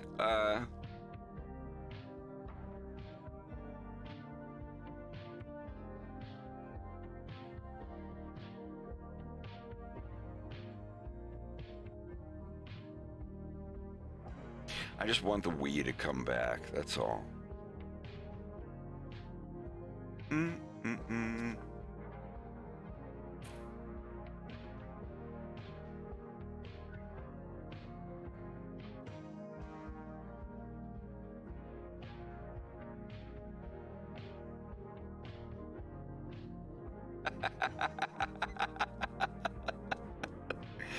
Wolf does the Porky's face. That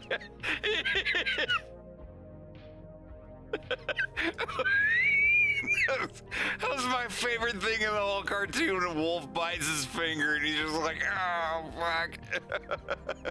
Bad idea, Bart. Now Porky's in the shower and they're trying to peek at all the naked ladies showering. And there's like the big one in front of it and the guy's just finally losing. He's like, God damn it, can you move it, fat ass? And he looks back at his buddies and he makes that face. He's like, oh, I should have done it. Greg, did you ever see Porky's? I haven't seen Porky's in ages. Oh my god. Do you remember when they like snuck behind the shower?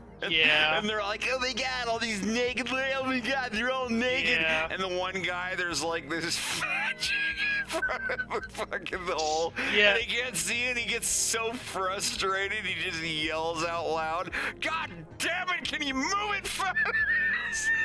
And his friends like pull away and they all stare at him like, "Oh, fuck." And he turns to them and he like bites his finger exactly like that. Like, he's just like,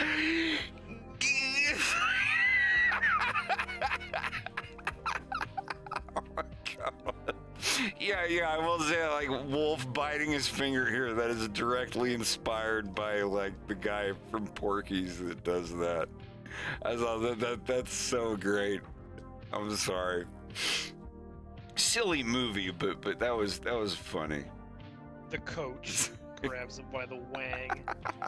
Then They determined she can identify him by the mole on his ass. by the mole. Like, announces like the perpetrator will be found. Like, they don't make movies like that anymore. They never will. They never will. We'll never see anything like that again. That was not PC. Oh my God.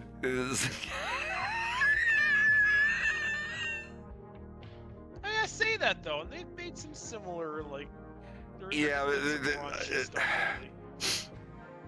the happy-go-lucky malaise and free devil-may-care attitude, I don't think will be there again, unless it's privately funded, or it's a porn movie. Then who gives a fuck? But we'll see. I want the violence to be controversial, not politically, not like, oh, it's red, blue, yellow, green pill, like, no, but I want people to talk about it like, holy shit, like you know, Game of Thrones was controversial, like, holy shit, there's the opposite of outcest going on. Like, it's like when people look at it, it's like, well, you know, it's medieval times, you don't know, but like, it was something like you never saw on TV before, and like violence and stuff. That's why I loved the first two-thirds of Game of Thrones. I'd say 3/4. I'm easy to satisfy. But no, like, the violence is going to be controversial, not because of political stuff. It's not going to be like, oh, it's red-pilled or blue-pilled or black, like, it'll be controversial because there will be some really rough, traumatic things that happen to some of the characters. And like Stephen King kind of, like 1980s Stephen King, like violent, scary, and some choices that may not line up with something that would happen in Disney Plus movies that are coming out now. Like, I don't know, like, it's gonna like make people on all sides of the political spectrum uncomfortable for some reason. Not specifically for that reason, but like, I've been going over some of my writing, and it's like, this is kind of traumatic and fucked up. And then the little voice in my head is like, yeah, but that actually happened in real life. You can't change it. Like, and you're just like, oh, well, you know, yeah, there's gonna be some pretty rough. It will not be able to be shown on YouTube. I will tell you right now, the violence. There might be a couple episodes that could get past the censors, but I guarantee you there's going to be quite a few episodes of it that are not YouTube suitable. Especially by the time I get around to releasing episodes of the violence, YouTube is probably not going to be the reigning video provider anymore. Good God, I hope not. I'm sorry, ever since, like, every single video that one of YouTube's biggest animator draws, Meat Canyon, every single video that he puts up, like a day later, they're like, Hunter gets on the line, he's like, yep, they demonetized me, I'm in yellow, so and they always say yellow, limited advertising, which basically means instead of getting $500 for this video, you're getting like $12. It's not even worth justifying it with limited. It's just like you're getting no money for this. Not anytime soon, but think about the next 5 years. I'm gonna need 2 or 3 years to make episode 3 of A Fox in Space, unless I, magically acquire 10, 20 more people that know how to do what I do in Blender. Here's the thing, I'm gonna train 3 or 4 people to do work for me. And if it get like it's at the beginning, it's gonna be where I have more people to help than I do work. And it's like, okay, I'll give you $100 and you $100 and you $100 for 3 bits of work I have here. And then, in another week or 2, I'll be able to pay you all $100 again. It's going to be like that at first. But then as the money gets up and I can learn how to do stuff faster and choreograph the storyboard stuff with models, then it's like I'm going to have like 8 people's worth of work and give it to those 4 people. And then for the next day or 2, they're going to be working and I still have work that's for more than one person. And when I get to that point, then I'm going to be able to call out on people like, hey, dude, I know you were in the Blender chat for a while. Can you hang out with me, just the 2 of us alone, in a Discord call for like 3 days so I could teach you how to do what I do? And then, spend 1 day or 2 days teaching 1 person or 2 people how to do what I do. I know it's possible because Rex, I think 24 hours after he started learning, he already was working on his first animation. It doesn't take that long. It doesn't take that long to learn how to do something, but if you learn how to do it and go, oh, I'm fulfilled, I learned how to do it, and then you go back to playing Lineage 2 or RuneScape or whatever for 9 weeks, you're gonna forget everything you learned. If you learn and you let me teach you how to do it, and you're like, oh, I know how to do this, and then for the next week or 2 you spend like making cartoons for yourself and working on stuff, that stuff will be burnt into your brain circuits forever. Like walking in high heels or riding a bicycle without training wheels. If you've done it before and you've done it for like 5 or 6 days straight, you will never forget it again for the rest of your life. You'll have a little bit of a familiarization phase if you've been out of it for 10 years, but it'll come back. It's like making Doom levels in DEU or Hammer or Worldcraft. I haven't used that shit in ages. Like 20 years I haven't used that shit. But if I went back, I'm like, I want to make a level for Counter-Strike 1.6. I guarantee you with like an hour or 2 of tinkering, I could jump right back into it.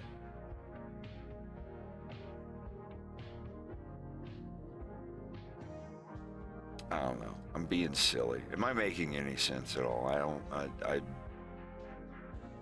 I just feel like in a year or 2, I'll have a good couple handfuls of people that can help with my cartoon. And this is the thing, is like, oh, disaster happened, or someone gets canceled, or blah, blah, blah. Like if I lose my help and it's just me working on my cartoon, even if I lose my money and I have to get a job at a gas station somewhere, like the cartoons are still going to be made. This is like, if I had to live out in the woods and generate my own electricity, like my cartoon is going to get made.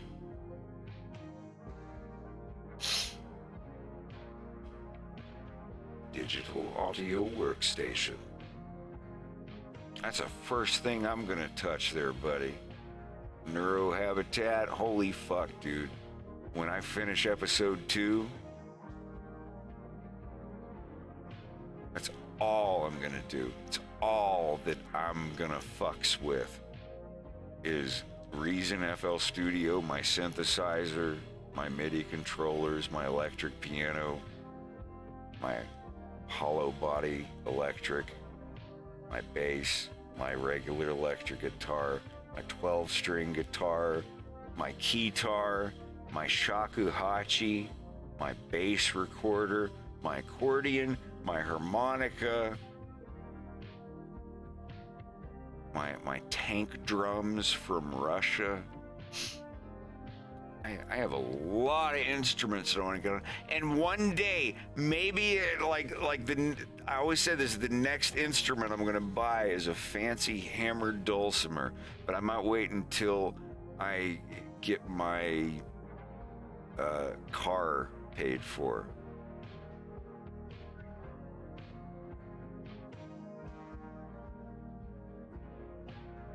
Your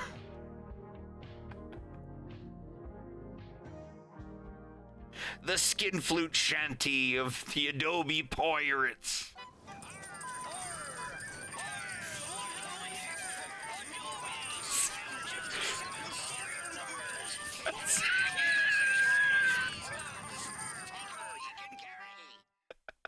I was so happy. That's so cool we recorded that. I can't talk about pirating software on the internet using programs like BitTorrent and whatnot. So I have a sound effect when I want to talk about procuring something from the internet.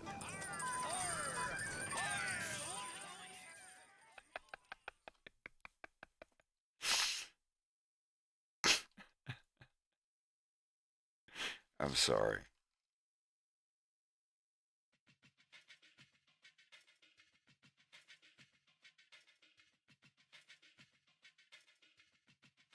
What is Hillenburg?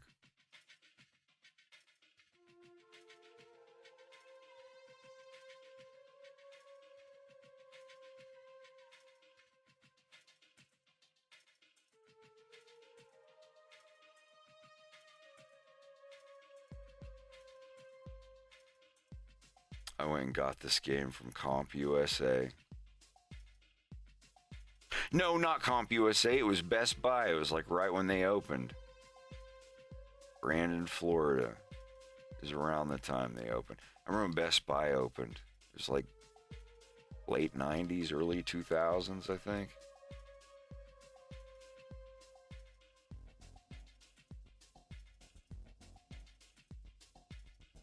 I mean, they could have been around earlier, but Best Buy opened. When did Best Buy first open? I don't know, maybe they were a store in like the 80s or 70s or something, but yeah. Florida. Because I never... Best Buy. Wow, they were around in the 60s? Well, maybe I'm wrong then, but we didn't have a Best Buy in Florida until like the late 90s, early 2000s. Yeah, it was about the late 90s. It was like, holy fuck, that's what, that was when all the little video game stores like Software, etc.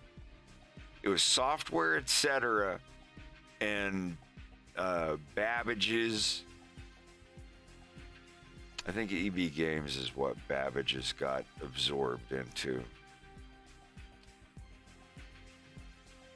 But yeah, we didn't, where I lived in Florida, we didn't have a Best Buy until, yeah, it was late 90s, like 97, 98, 99, somewhere around there. It had to be.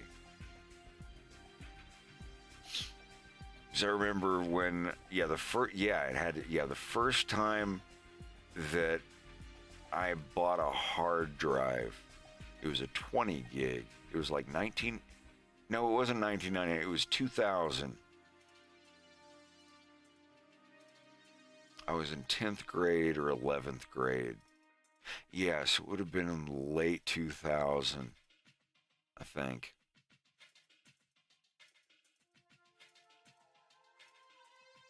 And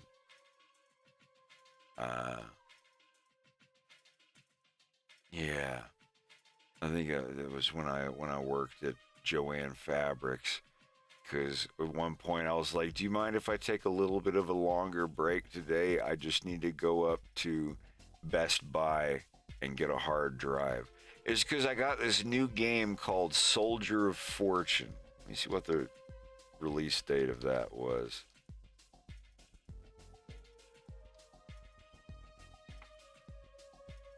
March 2000.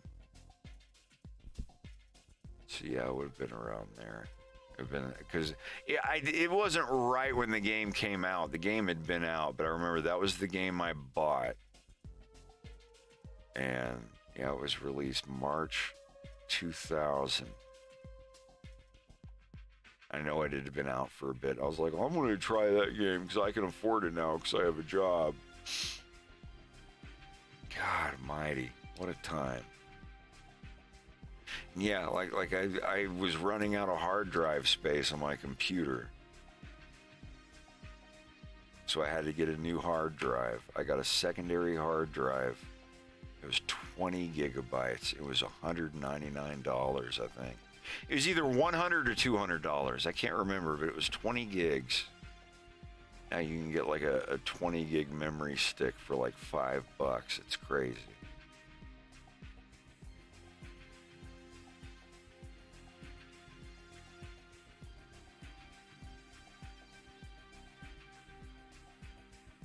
And I was working there. Yeah, I was working there when I got Hitman. It was around the same time I got Hitman. And here it is. Hitman was released November 19th, 2000.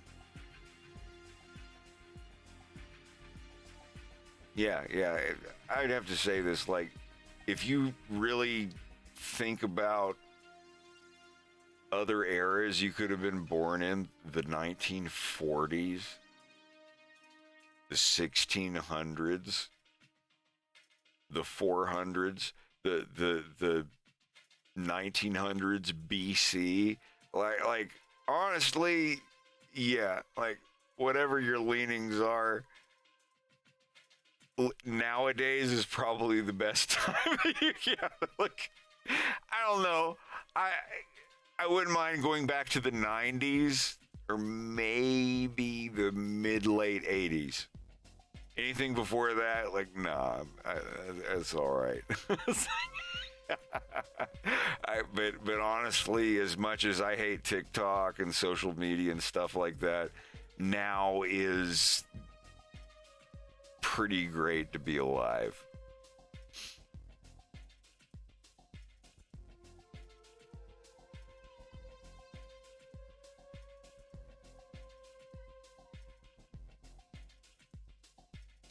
Ernesto's?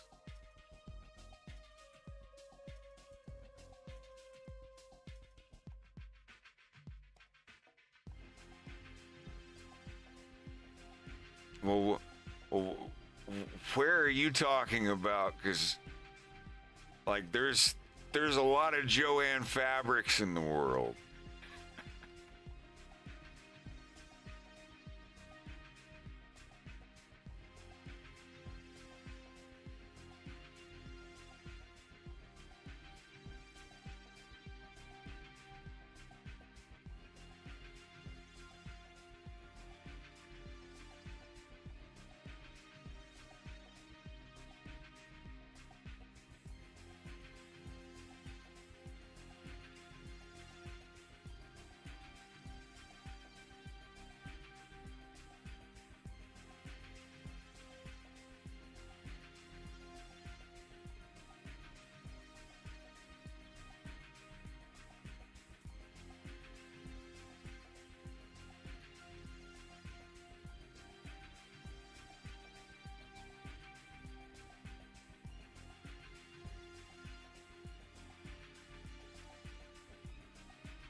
Well, don't be shy. Which one was it? Or not, you know. You can plead the fifth. I won't tell on you.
Yeah, don't worry too hard.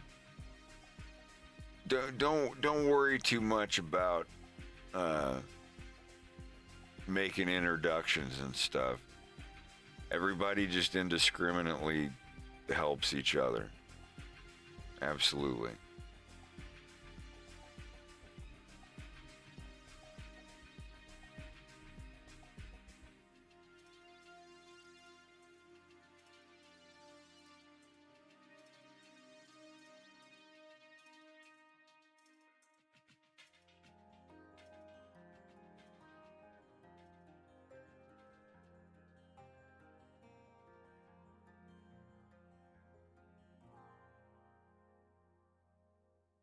I might have to make another gin and tonic.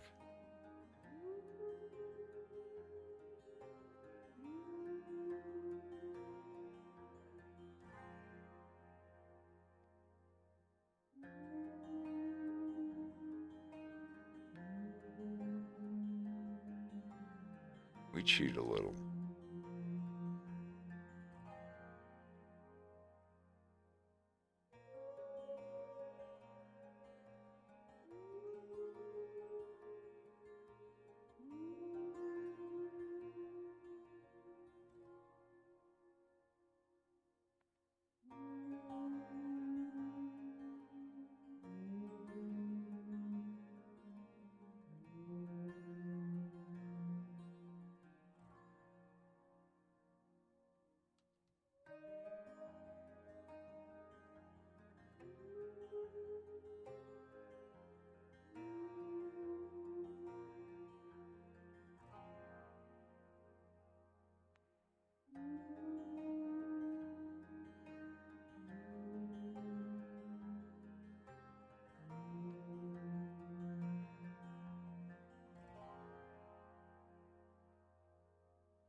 Hey, good timing.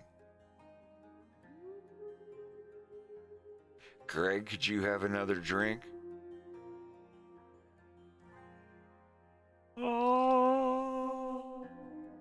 I think he stepped away to make supper.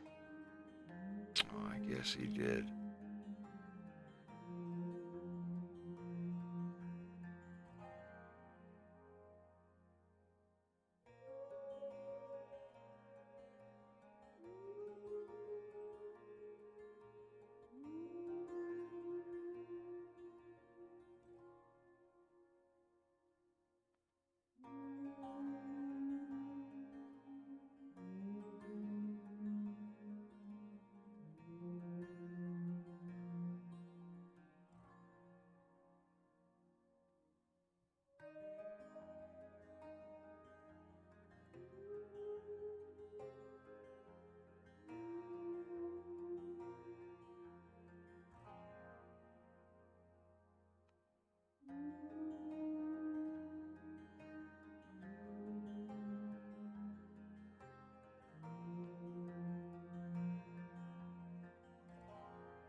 So nobody's played it today.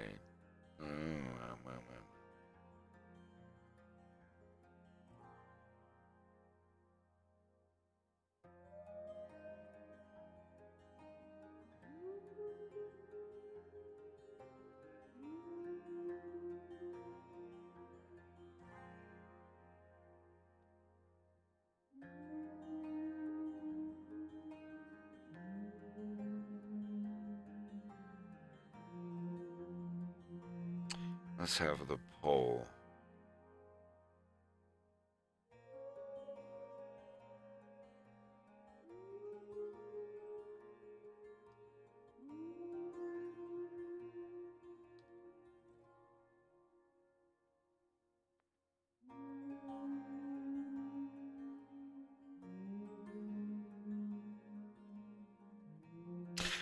No.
Okay, yeah, why not? Let's do it. Let's do it. I'll let this one run for 3 minutes. There. This is for the current price of sound alerts. And we're taking a vote. You know, they suck. They're distracting. They distract Fred from work. Raise the price. Or they're fine as they are. Reduce them by 1, reduce them by 2, reduce them by 3.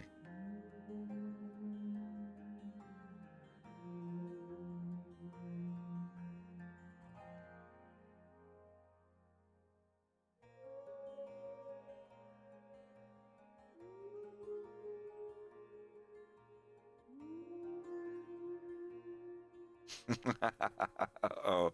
Uh-oh. Am I really going to have to raise them by... My man. Or reduce them by 3,000? You know how many times people are going to be spamming sounds if we reduce them by 3,000?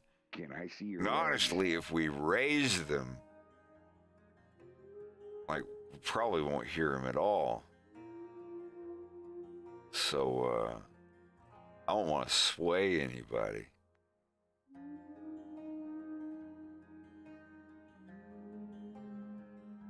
Y'all know me as a middle of the road kind of guy.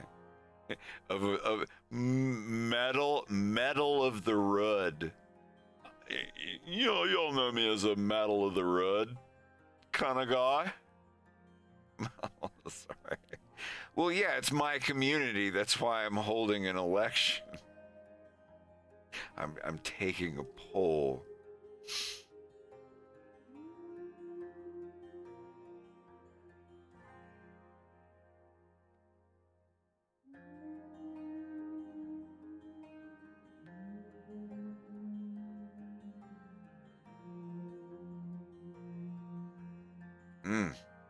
Things is looking shady for the Aqua Teens. I don't know. Can you beat 9? Sorry. Oh wait, I can vote. No, I ain't gonna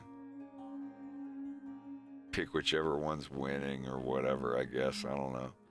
No, that's.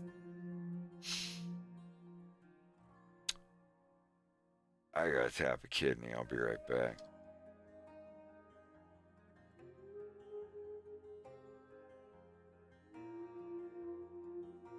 Cowards.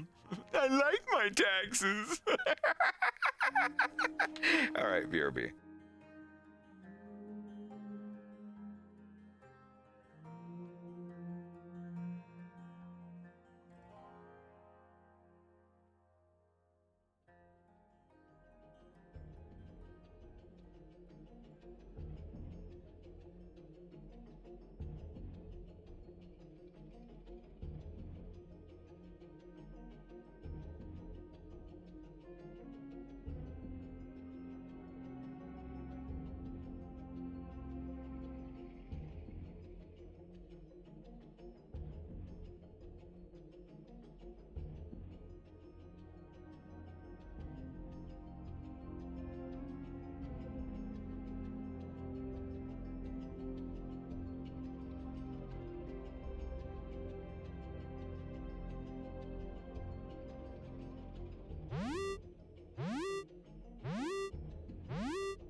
No! That could have been tragic.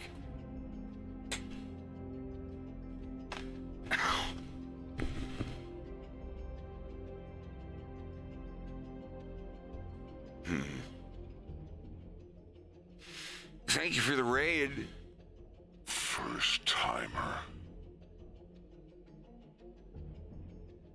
All right. Anyhow.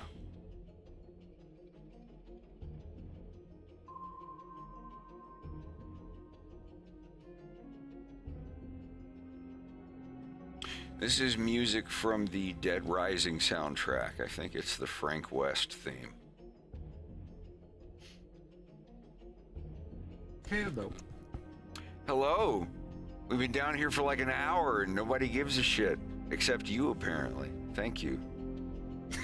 Thank you for your social charity. I'm just so lonely. Now give us that cat pee. Just a little right here. One more time in Daddy's mouth. What was that thing? One more time in Mama's mouth? Yeah. Show us he put vodka in a squirt gun.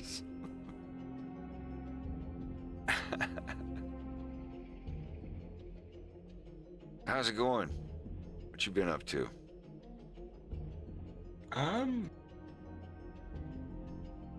I was learning about the Great Hedge of India for a video.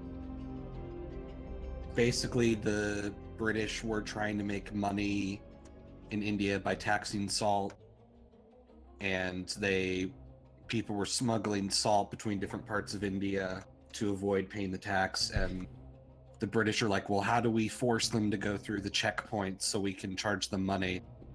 And they're like, well, we can't build a wall, that's too expensive. And they're like, oh, what if we just grew a giant hedge instead? And so for 20 years, they actually had this. Yeah. And so for 20 years, they had this 2,500 mile long shrub that was like 12 feet tall and 12 feet thick and full of thorns, so you couldn't go through it. And they seriously maintained this with a guard of 14,000 people for 20 years. Damn, that's pretty badass. Yeah, and it basically cut India in half. So, I mean, you know.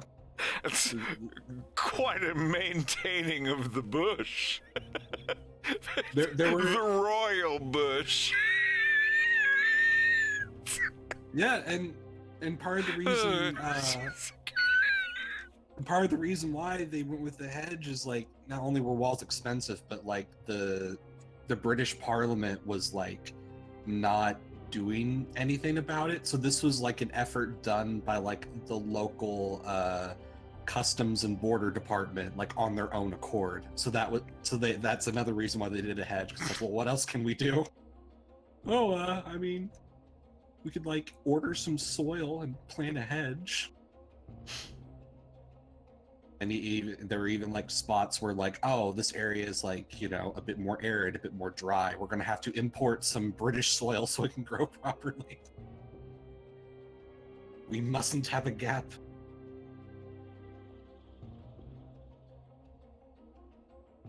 And after 20 years of using this head, eventually the British Parliament did kind of notice, and they're like, well, we could just, like, bully the Indian prince that controls the salt mines so we can just charge tax from purchase instead of having to do all this complicated mess. And they're like, yeah, that's probably a better idea.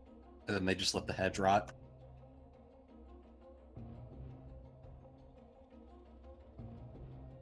But I like this concept of over the hedge, but it's British India.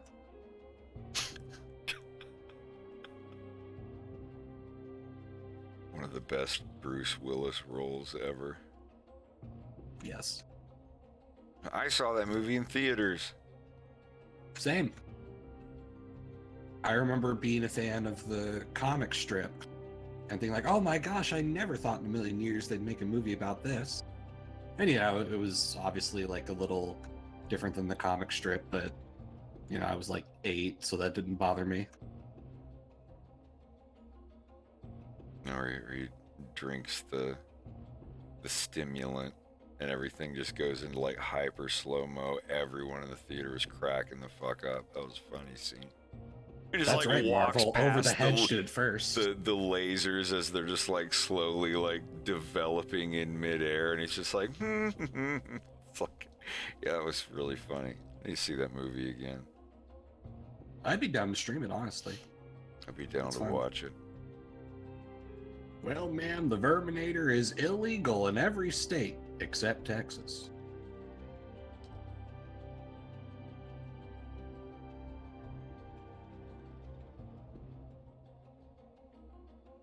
That doesn't make any sense. Why would Texas isn't the kind of state where, like, yes, it one is. thing would be legal here but not legal anywhere else. That is definitely not true. Maybe the Texas of, like, the 70s or the 80s. Wait, this is there. We talking about Austin, or are we talking about, like, the rest of Texas? I'm talking like Austin, San Antonio, Houston, Dallas. Any place where there's a large amount of city people, yeah, they're not going to be as much. But no, there's still places in Florida where, like, only like 5 or 10 years ago they fully got rid of segregation. Yeah.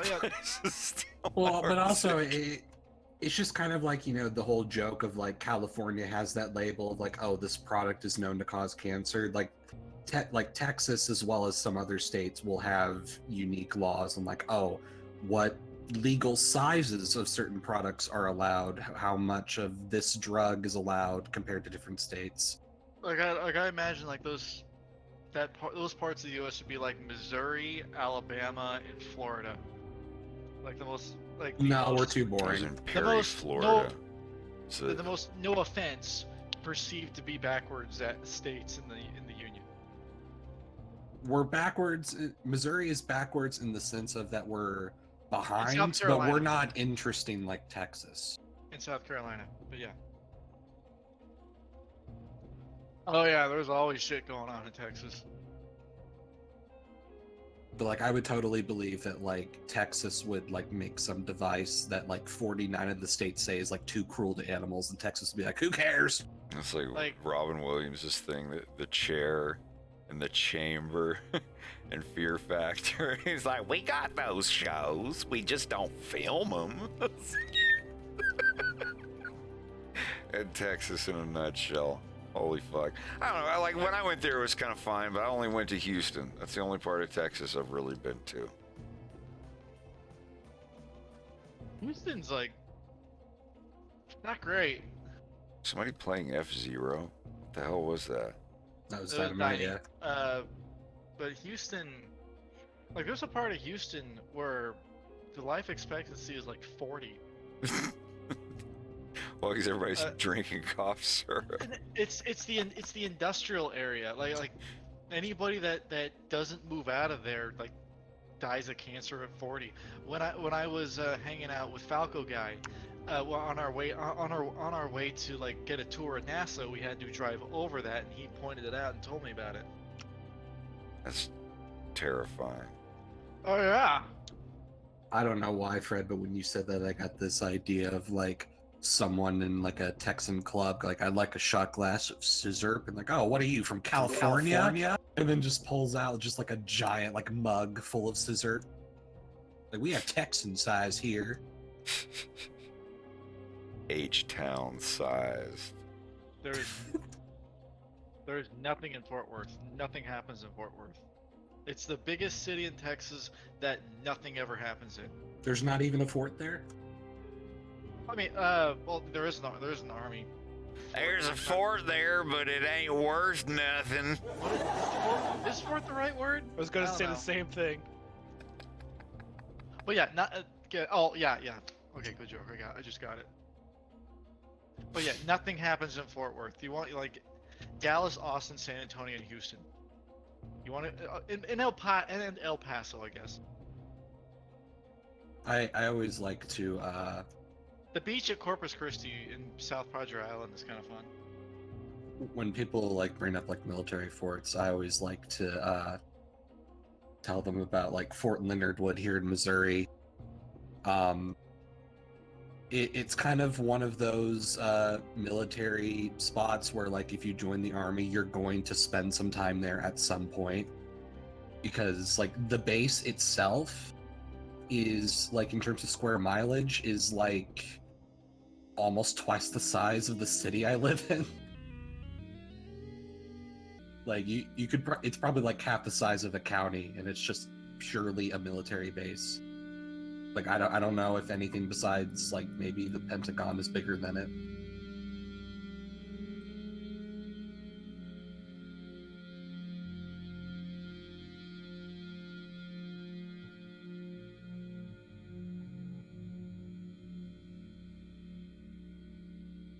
Howdy, everybody. Yeah, look.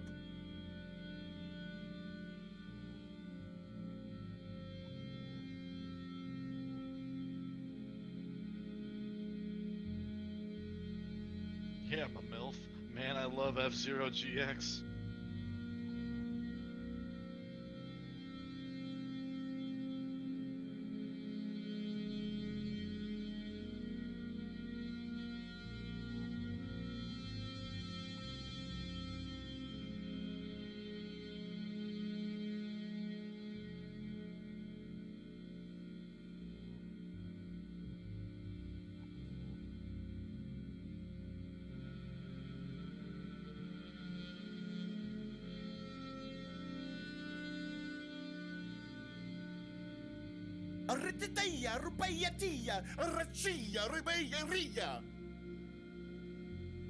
I was waiting for it. I'm gonna go get another gin and tonic. I'll be right back. Cool.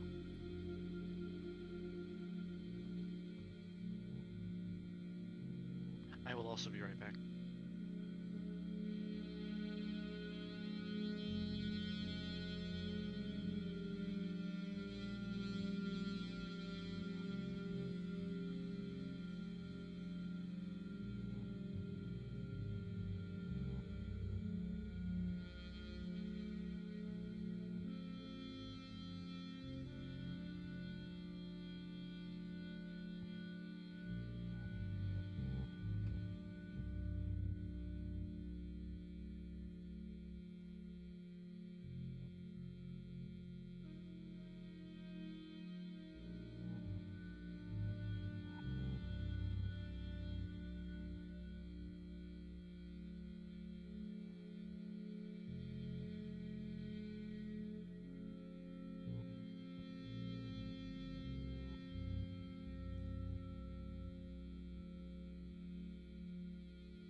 All right.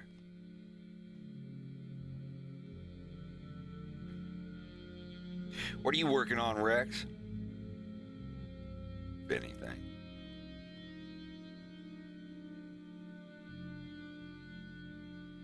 Did he dip? All right. What are you working on, Rex? Tip number 2. Didn't know I was muted. If you're here, if anything. He's fixing his audio issues. Ah, shit. Did he say what they were? No, he just said he's gonna unmute once he resolves them.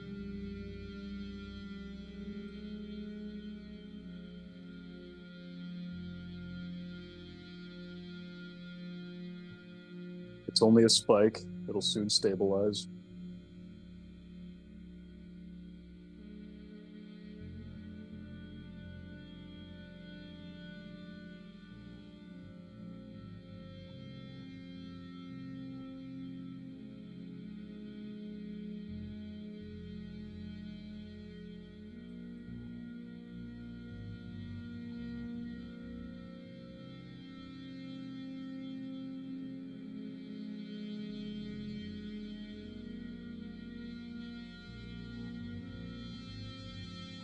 It's Tuxedo Moon.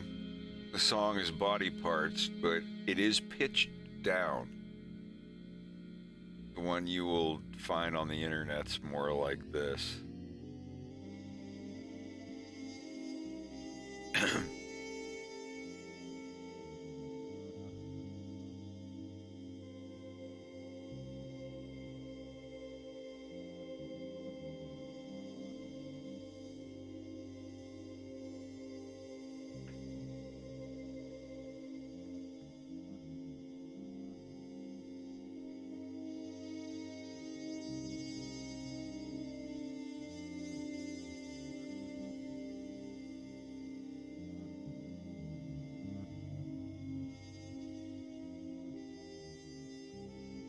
Hey everyone. Dude, how's it going? Good.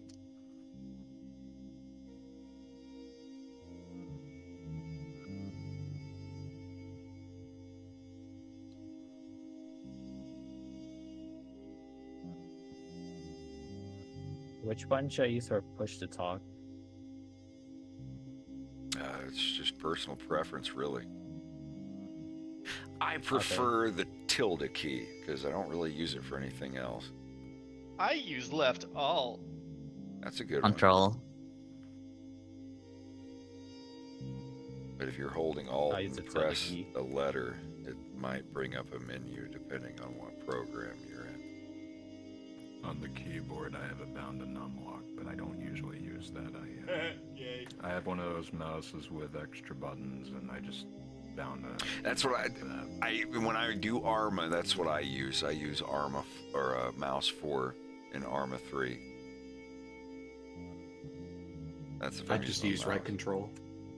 I wish my drawing pin had a talk button, or if I just squeeze the pin, that would be neat. I've also used scroll lock.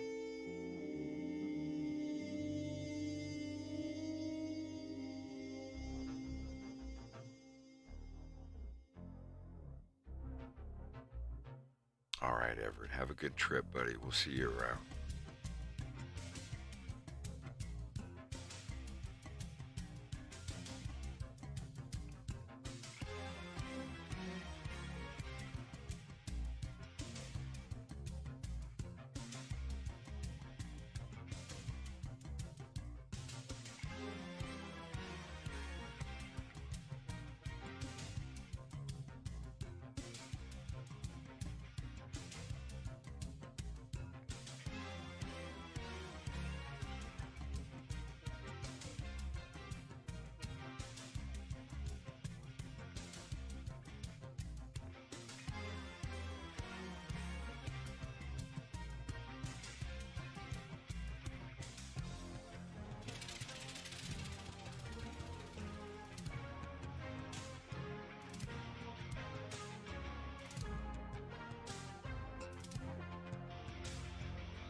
I tried so hard not to stutter, but that's the first thing I did. I pulled a stuttering Stanley. On what? When I said hello. Oh, I stutter like 20 times a day just for being stupid. Don't feel bad. I was like, hey, Greg, when you go to Tim Hortons, will you will you get me a steak and cheese biscuit? I'll be in the middle of something. I'll just be like, will you get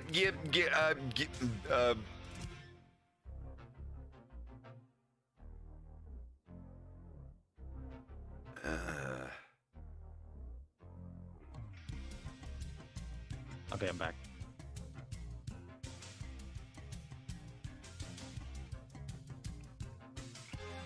So, you're having a gin and tonic? Yeah. Cool. I'm having a vodka stream. Hell yeah. You ever infused your vodka with a vanilla bean before? Say what now? Have you put a vanilla bean inside your vodka for a day or two before drinking it? That's how my mom makes vanilla extract. You just put vanilla beans in a thing of vodka and let it sit for like 3 or 6 months. And you've got the vodka sucks it right out. I tried making it, but it looks so delicious. I wanted to drink it early just to try it.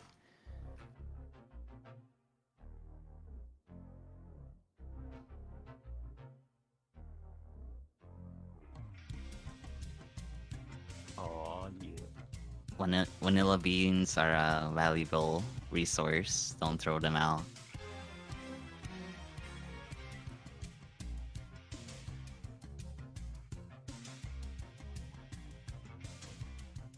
I had some foul Jim Beam earlier. Red Stag.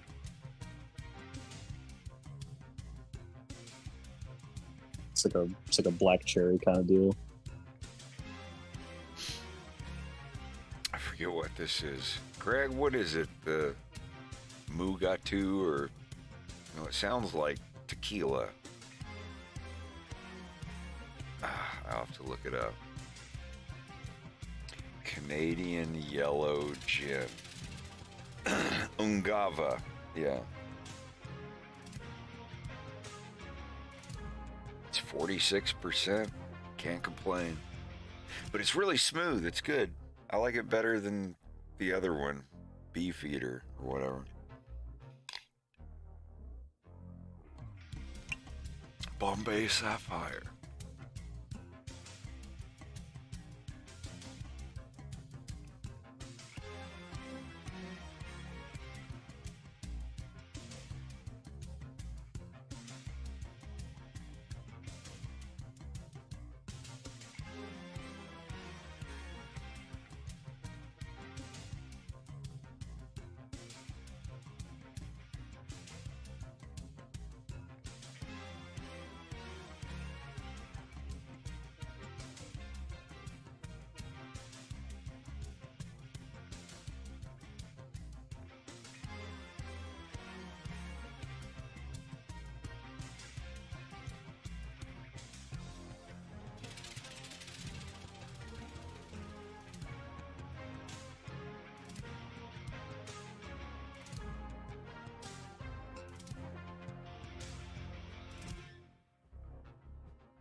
It's great montage music.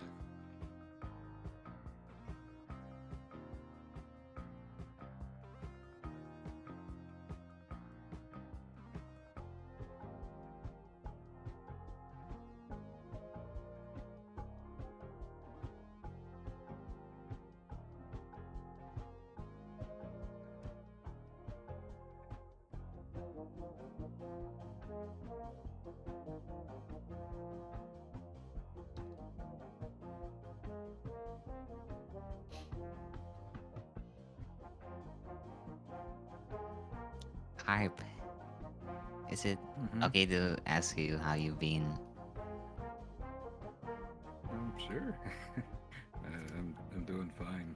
I was just spending most of today did one. Just finished that up not too long ago and just taking it easy. Been looking for jobs and sent about 4 or 5 applications. None of them, well, one of them responded no, and then the rest of them haven't responded back. So I've been kind of in limbo for a bit, employment-wise, but I'm doing odd jobs to keep myself afloat. So I'm fine. It's a process of elimination where you weed out the things that don't work. You'll more likely find a job that will take you aboard in time. Well, all the jobs I applied to don't really. The only one that turned me down is the only one that had like. I was at like the bottom level of where people would accept. I took. It was an accounting job, and I took some accounting courses in college, and I have an associate's degree. That's like. In the accounting world, that's pretty. Shit, that's more than what I got. At least you got a degree. You're right. But I shouldn't talk myself so harshly. But no, I get what you mean. It's like, how you got that? How cute! I've got that +1, so I can act like this. Yeah, it's just like, you know, they're like the real big guys. They like go to grad school or whatever. Yeah. I can't remember what. They love having the little pickles around to call pickles. So dumb. But that didn't work out, so I've just been trying to find jobs that I have worked before, you know, like hard labor, pretty much. And I feel like if they would have responded, I would have gotten in, but they haven't. So, and it's been like, the first application I sent that a ways was, I'd say, 3 weeks ago. And since then, I've just been kind of rolling them out, like every other day or two. I've just been looking for jobs and trying to find ones to apply to. Last ones I sent were, I think, 3 days ago.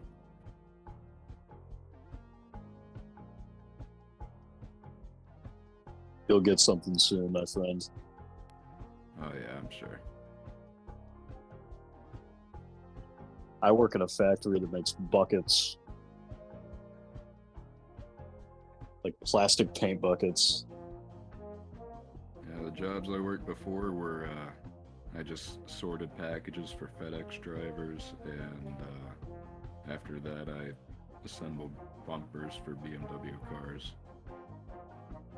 It's pretty cool. I assembled door locks for Volkswagen Jettas for Germany. I want to become. Because it was cheaper for them to send the unassembled stuff to the United States, pay us to assemble them and send them back to Germany, than it was to pay people in Germany to assemble them there and leave them there. It was cheaper to send it to us. So yeah, like I was on exhaust. That was our line, band 51, and we got our parts from Mexico. So it was kind of funny, like you get things coming in from Germany, so we'd work on them, but people in Mexico would work on the parts that we needed. Yeah, it's like that with circuit boards and stuff back in the day too. Like, don't get me wrong. Like, I have no idea how it works nowadays. This was back in like 2005, early 2005. Oh my god, am I here? Yeah, I can hear you Rex, now. you're back. What did you have to I'm do? clear. God. Well, Fred, you were right. I had to uninstall and reinstall Focusrite. Did you just recently upgrade to a new firmware? Nope. It's all been the same. You're using the same Focusrite driver as you were like a year ago? Well, I downloaded whatever was on their website for Windows 10 plus 11, it says. Yeah, that's what I'm saying. That's what you get when you move to Windows 11. There's going to be weird shit. It was like that about a year or two ago, where sometimes my sound thing, I would have to restart my computer, reinstall it. I had a double-clicking shortcut on my desktop to uninstall the driver and another one to reinstall, and they were called uninstall, and the other shortcut was called reinstall. It happened that often, like once a month. And then after like 2 years ago, I think, around there, or a year ago, it just never happened again. But if you're on that latest driver, expect it to maybe possibly happen to you. Yeah.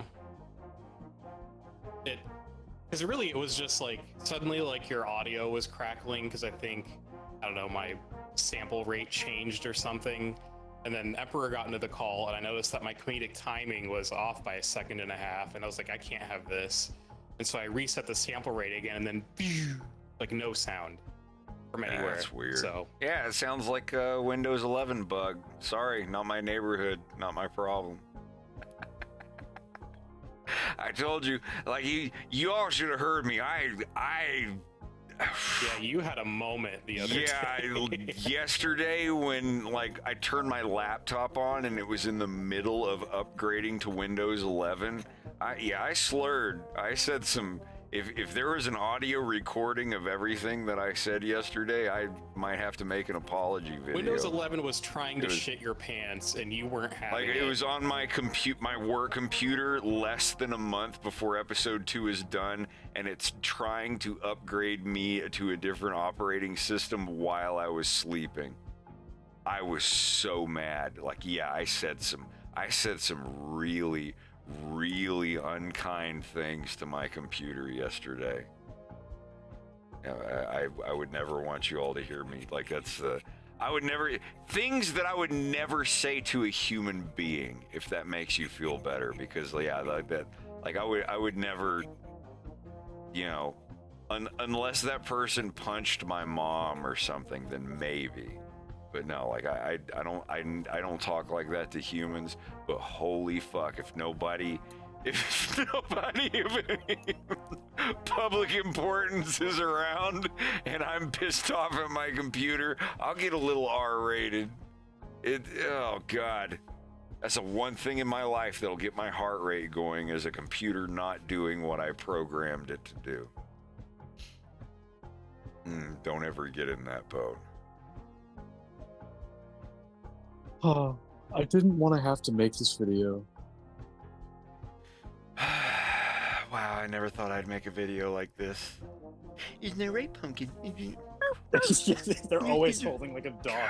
Like they buy a dog just to make a video. Yeah, I need an apology dog. This is my apology support dog. Our focus group has shown that if you don't even bother apologizing and only have a video of the dog, it's 92% more effective. I believe it. I was gonna, like, bros, I was gonna, like, apologize, but here's a little pit bull puppy.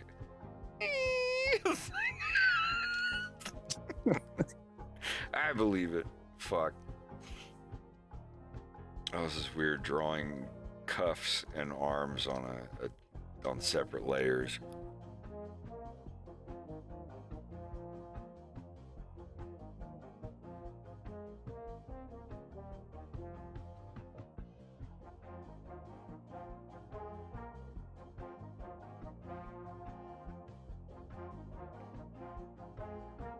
I just need to test one thing though. That's fine. That worked? Okay. Yeah. Fart test. It 1, worked, 2. but at what cost, Rex? So many lives ruined. At least my shorts. The little punctuation fart at the end. It's just like. That's the period. Emperor, have you seen the meme with the dog puppet? Oh, you better have. This doesn't involve farts. The British girl and the this is out of context clip of this girl on one of those, like, you know, the little bumper shows where they get like somebody and a puppeteer to be like, we're coming up a new episode of Ed, Ed, and Eddie, and then the Powerpuff Girls, watch out! And it's like some dude in a costume or whatever. It's just like the little, like, in between things. I don't know. It's like, but this. Let me just play it. Just innocent men.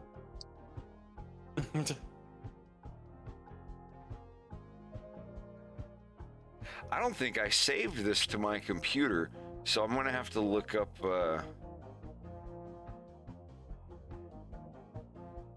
Aw, take it easy, Av. You noticed. Goodbye, Rex. Oh, it was course really I nice to noticed. see you all. Leaving? Why are you leaving? Yeah, it's 3 a.m. Oh. I said It's maybe. not the- Dim, Gotta get that it's sexy 3 sleep, a.m. beauty I sleep. must be lonely as apple down. So sip it down, pop it down. Nah, come on. That song that everybody would play when they like spent 3 days getting acoustic guitar lessons. Good night, Av. Don't be a stranger. I'll try my best. It was really scary to come here. It was actually it was actually my boyfriend's idea to come here. It was like I was like, no, please. Give your boyfriend props because it was a good idea, and I'm glad you're Props here. and pets. Very much. I feel very welcomed. Thank you. Yeah. Now welcome yourself to your bed.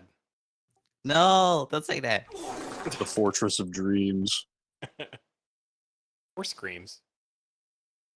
Or creams. Dreams, screams, and Trademark. creams. Those all do happen during. That should be a mattress company Your trademark. nocturnal emission, should you choose to accept it. Why is my downloader not load? Okay, here we go. Cream Fortress 2. Get out of here. Banned. You are banned from the chat.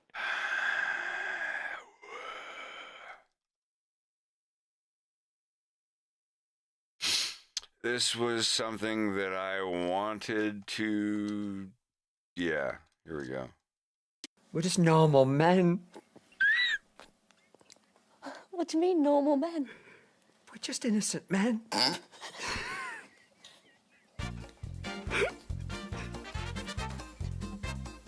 Yeah, I saw this one. So good. We're just normal men. What do you mean, normal men? We're just innocent men. The eyebrows.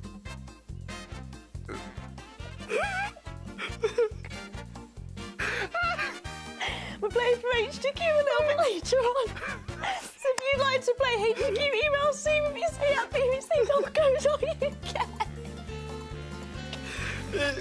Oh, you do it. Do get permission and leave your phone number because by jingo, it'll be worse than this if you don't. Oh, you're just kidding, you love this.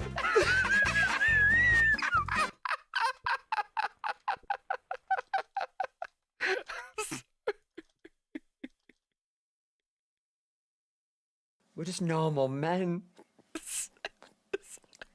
What do you mean, normal men? We're just innocent men.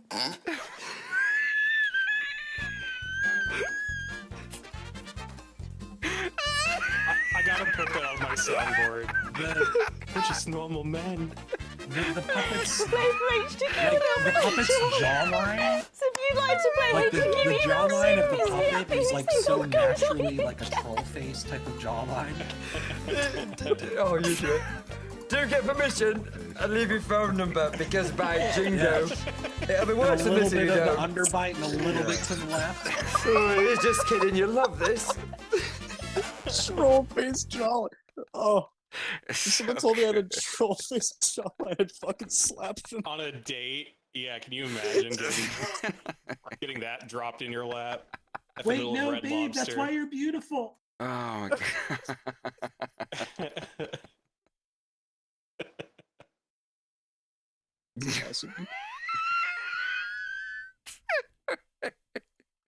He's so cheeky. That's the only way I can think of to describe.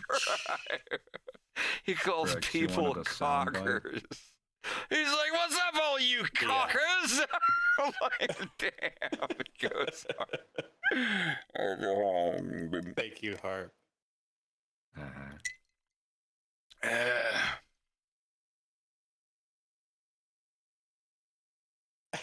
Thank you.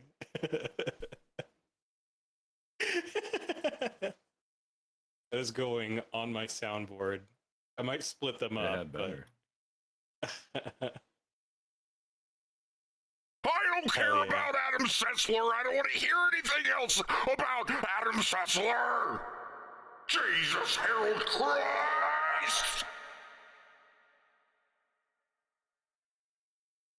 Anyhow, sorry. YouTube's getting my old dander going.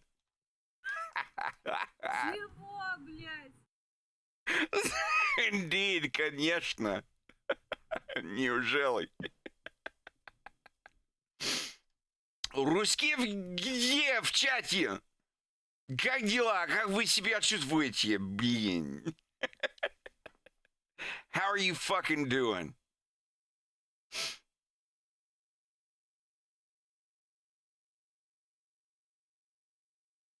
You learn how to say in Russian. Well, don't all scream at once.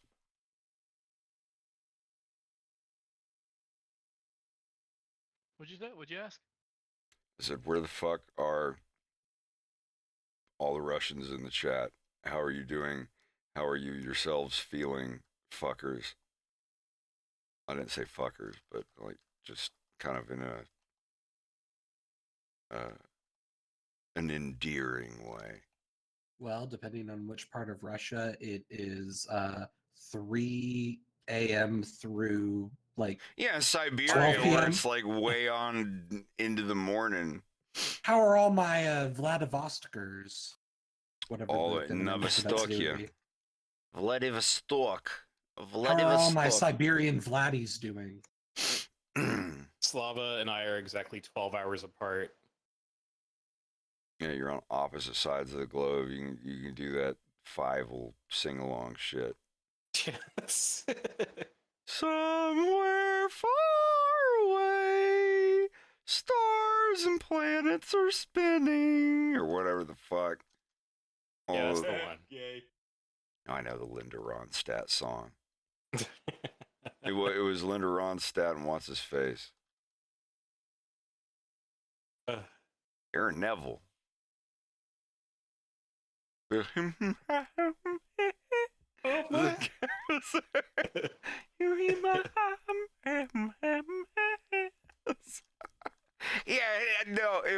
was definitely Aaron Neville. Because they did the duet on the soundtrack, right? Y'all know what I'm talking about? American Tail. Fievel Goes to America. Was that actually Aaron Neville for that? Well, not voicing Fievel, like I know how that. But I mean, like the characters, like the credits version. Well, let's look it up. Somewhere Out There song. Artist. Wait, no, James Ingram. I was gonna say no. That's James Ingram and what's her name? Linda Ronstadt, Blue Bayou Lady. Even though that song was actually by Roy Orbison, I think. Famously from the Ultimate Love Songs collection. Yeah, James Ingram, not Aaron Neville. Why am I thinking Aaron Neville? High-ass voice like Aaron Neville, and I'm down with the devil. No. I'm the J-O-E to the C-O. Come on, Josie's got more game than Coleco. I'm a freako, call me sick. 3'9" with a 10-foot dick. It was a Kid Rock song.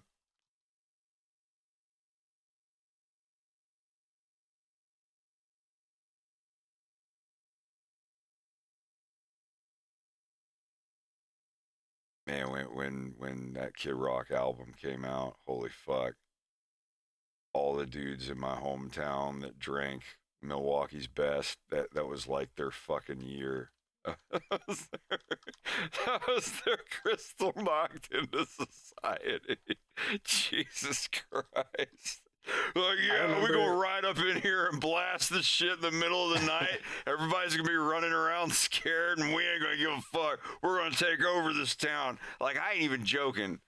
Like fuck, when that shit came out, there's so, like, you got Plant City, Florida. Ooh. Like dudes would just, like, it was like the 80s again, like the big, like, evil bully dudes that would beat up random people and not care in 80s movies. They would get in these big fucking Toyota Tacomas and shit and ride around blasting Kid Rock in public places, and people being like, oh my God, like, you got to turn that off, that's so loud, and he's talking about eating pussy and whatnot. And they're like, we're gonna be here till the cops show up. So we like to party, rock the party. And like, yeah, it was crazy. I've got so many stories about Plant City, Florida that, well, I mean, I would say like 10 years ago, people wouldn't believe, but like, people believe anything now. Like, the crazy shit that goes on is like, oh yeah, there's a YouTube channel that documents every occurrence of that type of event. Everything just went ba what the ba, bang to bang, diggy diggy diggy, so no boogie said up. That was the one. I can't remember what it's called, but the song was called Ba what the ba. Yeah. But I don't remember what the album was. It was Devil Without a Cause. Was that, because that's the song too? I think that's the titular song where the dwarf guy that died rapped with him, and they did a memorial for him. Like I'm not gonna discount Kid Rock's musical talent. I will. Like, yeah. I'm not gonna say he's untalented. I don't care for his music, but like, he had a couple bangers, a couple songs that were good. But like, I looked up his, last 2 or 3 years post-COVID stuff, and it's so cringe. It's so bad. like making a song about COVID vaccines and let's go. It's like $5 Trump rally music. Yeah, he's Gen X's Ted Nugent, basically. Yeah, that works. And don't get me wrong. Like, I will make fun of Joe Biden as quick as anybody else would. Like, I've got a million rags that I could pull out on Joe Biden, but like, I would never like put an anti-Joe Biden episode of The Violence or Fox in Space. Like, making a cartoon, it would be like me making a cartoon of Fox and Wolf rapping about Hunter Biden's laptop. It would be the cringiest thing on the face of the earth, regardless of how I feel about it. Like, do I feel like they need to look into it? Do I not feel like, doesn't matter. Like, if I put that into my work, it like, I'm not a pundit. I'm not an activist for that.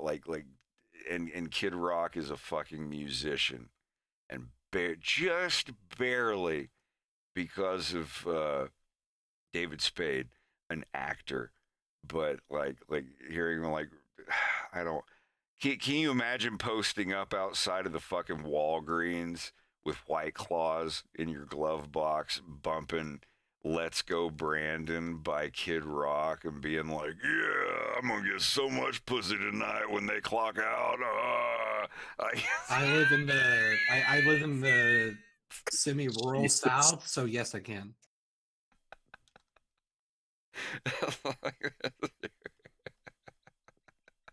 It's an average Tuesday night for me. Oh, Jesus. No, like, where I live. it just gets sad sometimes. Like some people will like blurt out stuff or shit. It's just like, oh my god. And it's not even like, oh, you feel this way or that way. It's just like, oh, you're making this a public thing. I'm just here eating a 6-piece with hoisin sauce. And people pulling out their phone. Hey, everybody! Like, yeah, y'all don't know. I have 6,000 followers. Yeah, hey, everybody. So I'm here at the McDonald's, and y'all are gonna fucking like yelling at their phone and recording. It's just like, oh god. Please stop. Please stop. I went back to visit my sister back in the Midwest, and I had not been there in like over 10 years. And I just met up with a friend, and we went to Bob Evans because it had been so long since I've had a Bob Evans biscuit. So we got some lunch together, and it was really nice. And it was just after like Trump had won the election. And I was talking with my friend, and I was just like, dude, like, I'm just like concerned for everyone. Like I don't think he's going to be a terrific president, and I'm just worried that, you know, even some of the people who voted for him might get screwed over. I'm just worried about everyone, is basically all I was saying. And this couple, like an elderly couple, got up from their table after paying their bill and walked right up to us. And they were just like, we hope you have a wonderful day. Wonderful day, yeah. Don't you just love how, like, you know, I was like, whoa! Rex, don't you just love how, like, if it would have been the South, they would have cussed you the fuck out. But because it's the Midwest, they're still polite when they yell at you. Well, it's like they'll just, at this point, like, they're like, so I'm here, Bob Evans, y'all. I want y'all to look at this guy at this table, this fucking nematode. Come over here and look at this guy. Like, this Lib Biscuit. Yeah. Lib Biscuit. But, oh, it's their way or the highway. We got Lib Biscuit over here. I was like, dude, this is a Bob Evans. Chill out. But no, like, if you get after people, like when, like, right after an election, you have to understand. You have to understand that it's like exactly the same as like post Super Bowl. It's like going out in the lot and being like, well, I don't think the Patriots really earned it this year, and blah, blah, blah. You're going to get a bunch of people, ooh, have a nice day, you little You know, like, you're going to get, it's like, back in the 90s and 2000s, not so much, but like nowadays, yeah. Like, it's like post-football victory / defeat syndrome or whatever. People get just as riled up over it. It's incredibly embarrassing. On a lighter note, have you been seeing the recent splurge of like deep fakes of like the most recent 5 presidents doing Presidents X? arguing over video game Ranking stuff. Zelda games. So good. My favorite. Pretty great. My favorite genre of this is there's a bunch of them where the most recent 5 presidents are a different variety of punk, and they're fighting on who's the real poser or the real straight edge or whatever the topic is. I like the one where they're arguing about which Halo is the best. I think there's like Obama's, 1,000 of them by now. They're pretty it's great. like Obama's Reach, Trump is Halo 3, Biden's Halo 2, Reagan is Halo 1, and then George W. Bush pipes in for a split second, I like Halo Wars, and they all tell him to shut up. Yeah, I like how no matter what the topic is, it's like no matter what the topic is, no matter who's making it, all of the answers that they pick for whatever the topic is, it's like, yeah, I could see that. It's like you agree with all of them. Like, yeah, I do kind of feel like this, and it like it shows. That would be George Bush's favorite. That Zelda 2 was the best Zelda 2. I got real quiet. I was like, I kind of agree with him, but I feel bad saying so. I know. When Trump was like, Majora's Mask is S tier, I was like, don't make me agree with Trump on something. Please don't make me agree with this man. Even if he's just I want to play one. I want to play one. We're gonna look Yes, one up. do it. I'm gonna do the Zelda one. I'll play the Zelda one. I'll just type in Zelda Presidents. There it is, first one. It's got a full red bar across the whole thing. Let me copy it. Yeah, because I want to. It's so great. If I see a YouTube video that I like, I have a program where I just click on it and it downloads it to my folder. I can play it on VCL. VLC. Careful. Oh, God.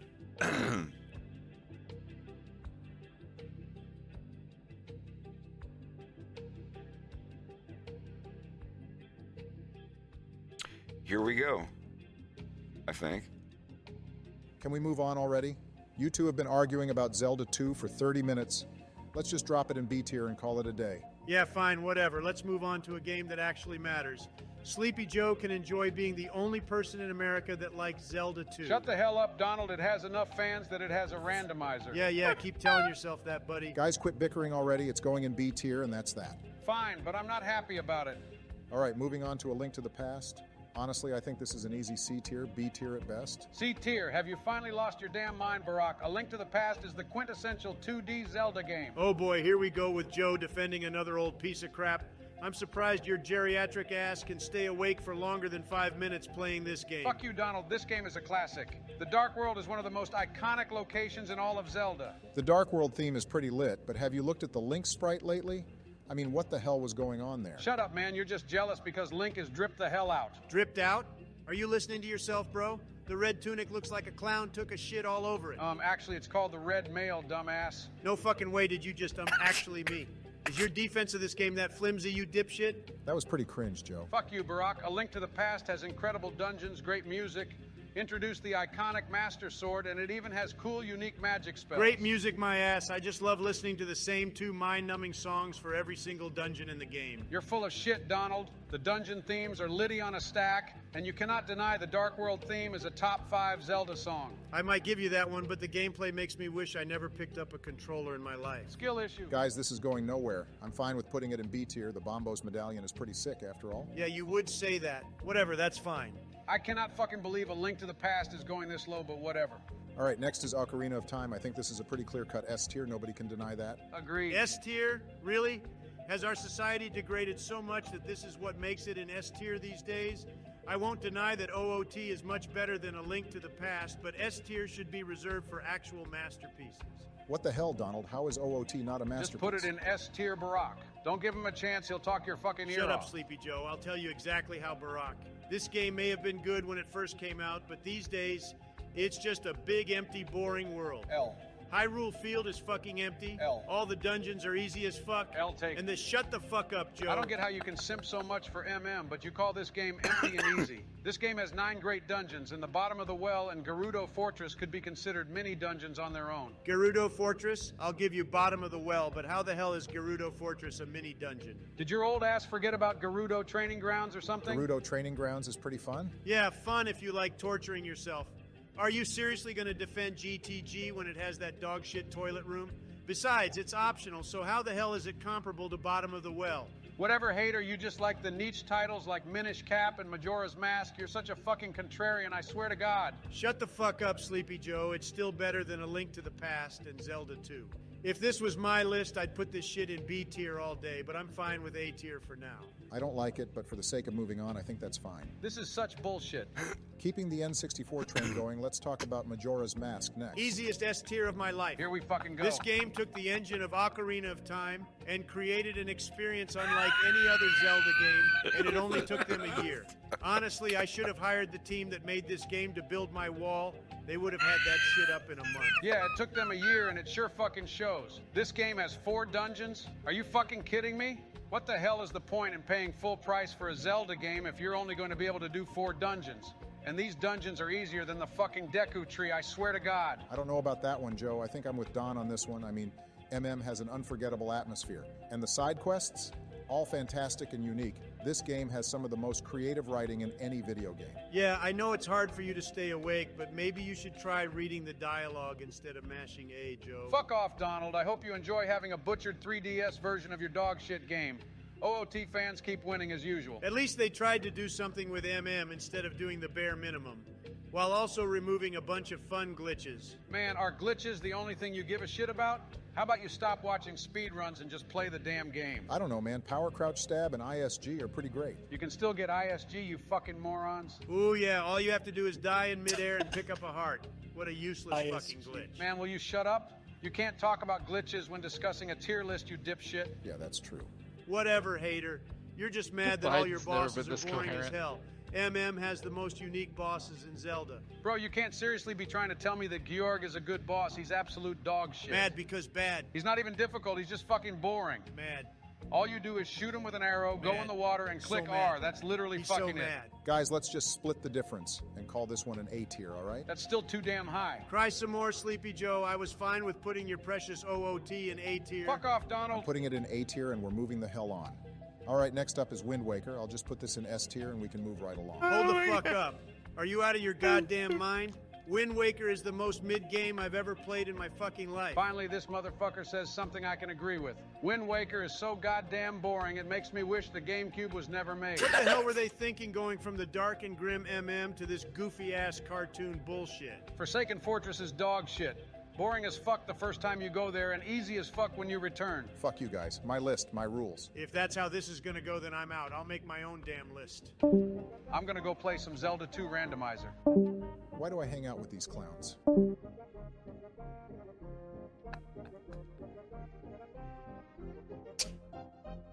So good. Wow.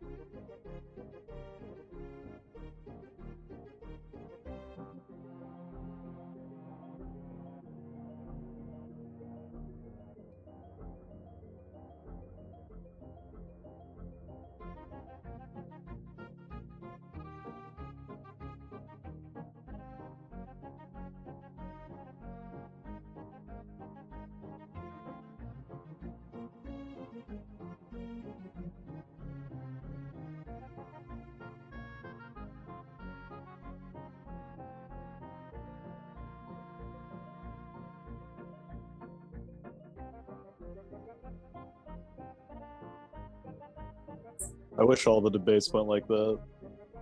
They're gonna go like that in another 10 or 15 years. That's optimistic. I'll give it 4. I can't wait to have a game How of many president. years until they have the president hopefuls have some kind of like StarCraft tournament, or that won't be StarCraft. It'll be like Fall Guys or some shit. It's gonna be a 1v1 on Rust. Yeah, it's a naked start out run through the game Rust. The Zelda 2 randomizer. Rust and Modern Warfare 2. Joe just keeps making beds. Didn't get to pick the gender of my character. It's so sad. The new update. It's terrible, terrible. Trust me. They need to make a video of Donald Trump complaining about fucking the updates for Rust. I like the randomosity.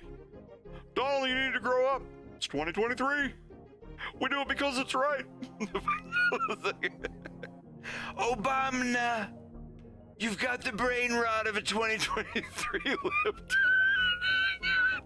Oh man, like I can imagine how much fun it has to be, like doing those AI voice generate, just being the one who writes the script for them. Oh jeez. There's it's not a YouTube link because I got it from TikTok, but it's the most recent presidents on Joe Rogan debating Pokemon games. Oh my god. Did you hear the Dagoth one where he's on Joe Rogan? What is that character from? I keep seeing that popping up in my YouTube. Dagoth he is the final boss of Morrowind. So I see the picture, like I know what he looks like and everything. I was just like, what game is that from? I don't. He has an impossibly monotone voice, which makes his voice very easy to manipulate in whatever you want. I love that Joe Rogan one where he says something ridiculous about like, I don't know, punching a pregnant woman or something, and then Like you could hear Dagoth in the background go, really? And that just really sounds so genuine. It kills me every time I hear it. It's weird with the Dagoff one because he doesn't have a lot of dialogue that they worked with, but a lot of it sounds very, very like fluid and cohesive. Also, they make him. Also, in a lot of these, they make him really racist against lizards for some reason. Well, yeah, because I mean, in Elder 'Cause he's an Scrolls elf. lore, yeah, the Dark Elves like enslaved all the Khajiit and Argonians pretty much. Like I've never heard so much lizard racism. I'm sure you come from a fine swamp. Wow. Thanks. Also, I looked I'm it up. not There from are the swamp. I am from the marsh. there are You two are different ignorant. there are two different Trump and Obama play Rust videos on YouTube. Oh, cry! Yeah, I bet they are now.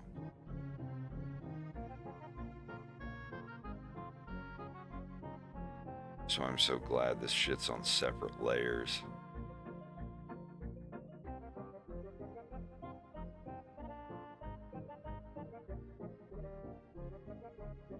This Mario RPG song is ruined for me. I got all these ass cheeks on my white tee, all them hoes, they be grinding on me. Coming in the club every night of the week, keeping me popping those crispy white tees. I got all these ass cheeks on my white tee, all of them hoes, they be grinding on me. Where's that from? Keisha Fabo. It's like I was like, here's the Keisha Fabo, the Sims thing. It's like I just got off the phone with her. She said she's seen Terrell fucking another lady. Who? Some bitch named Deltrice. Wait, what'd you say? Some bitch named Deltrice.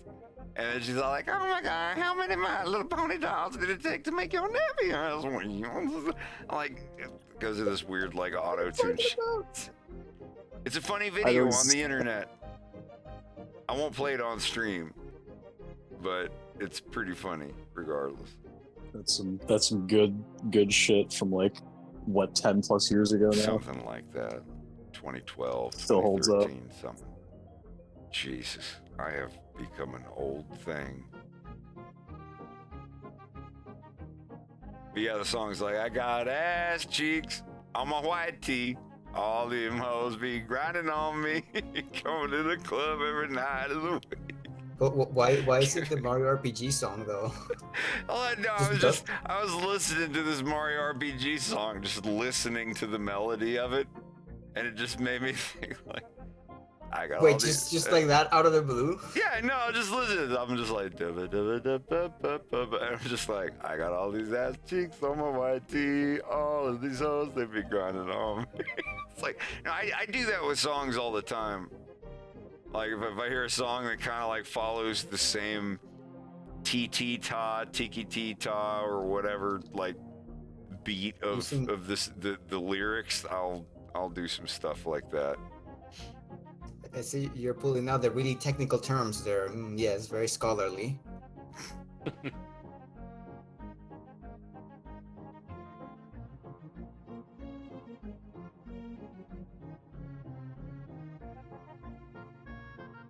I got all these ass cheeks on my white tee. Go to the club every night. Oh man.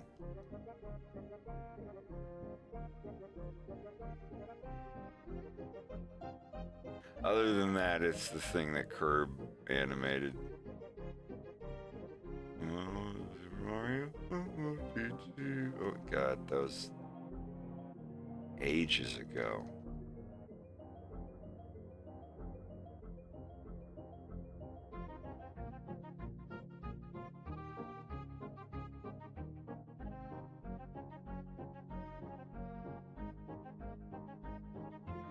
How time flies in the internet.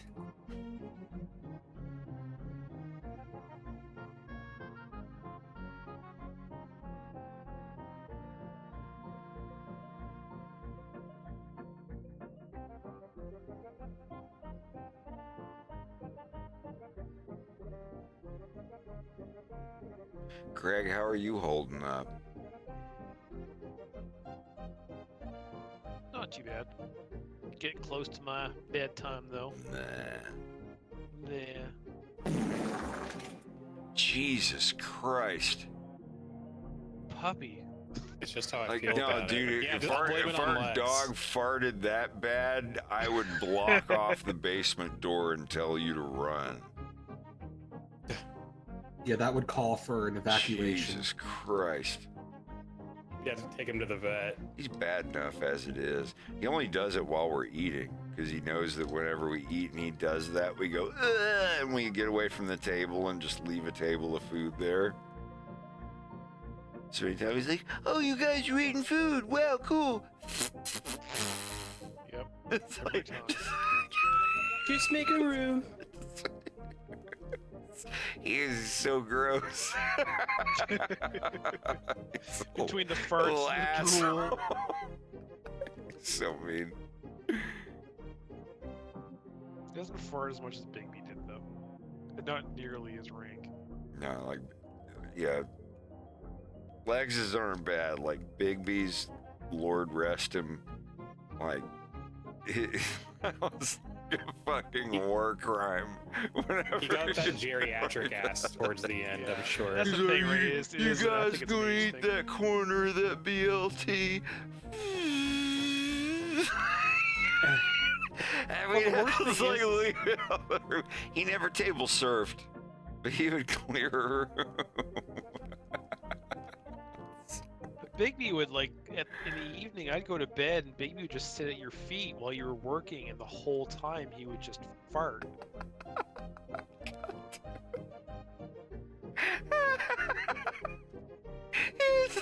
I still remember you shoving him away. I was like, oh my god, I can't.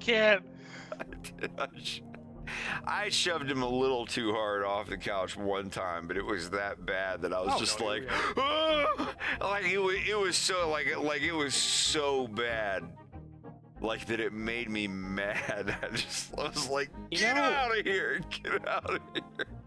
I'm thinking Oh my about it. God. I don't think a cat has ever farted around me. I don't think I've ever been offended by a cat fart. I have before. been woken up by a cat Oh, shitting. I should have met Oh, you. that's the You thing. you should have met my cats, man. Both of them. My old fella Arthur, he did on occasion, but man, Storm, that cat was rotten to the core. And every day, like I used to work, my office used to be down where Fred's is right now, and that's where the cat box would be. And I get home and I go downstairs to, like, you know, relax or whatnot. And the cat's like, oh, Greg's home. I'm gonna go hang out with him. But first, I'm gonna shit all over the place. No. And it's just like he'd fill his litter box. That's all you could smell.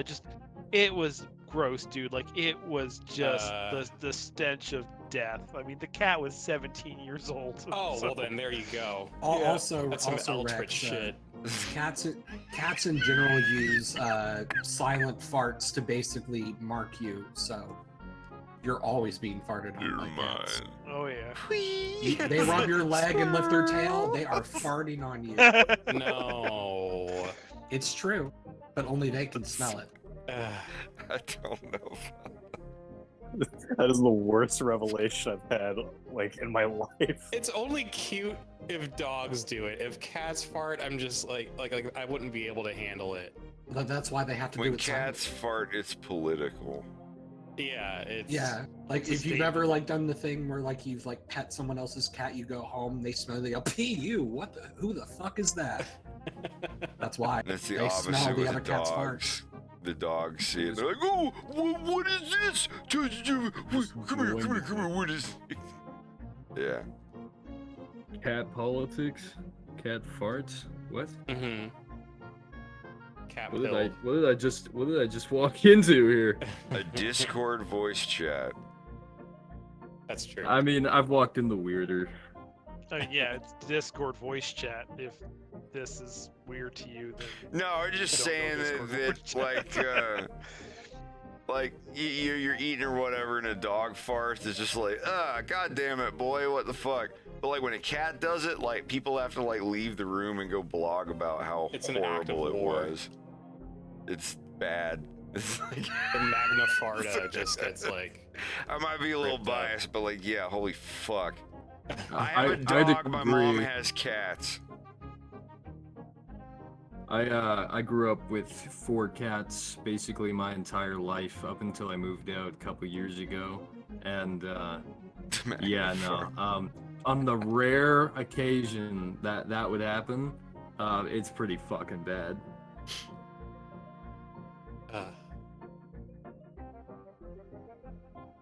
My mom has like 50 something chickens now. It's crazy. That's awesome. It's a lot of eggs. I want to raise chickens again. It's a lot of eggs, that's and the price of Yeah, eggs just went up. So my mom can probably make bank just selling them and be like, yeah, I have way more than I can do anything with. I'm selling them at half regular price, still making money. That's a pretty good model, especially with people having big interest on the home-raised chicken eggs instead of store-bought because of all the shit they're using in feed now. There's even like, don't raise your own chickens propaganda now. Oh yeah, I saw that. It's like, please let us keep making all the money. Like, I know. Our hormones are They were safe. they were saying something about like, oh well, if you own a lot of chickens, you risk bird flu and somehow infecting your pets. You'll It's have like, to wait, get what? a vaccine. Oh no! Yeah. Oh, God. I mean, we also risk salmonella when we go out to eat. Oh well. Oh my God.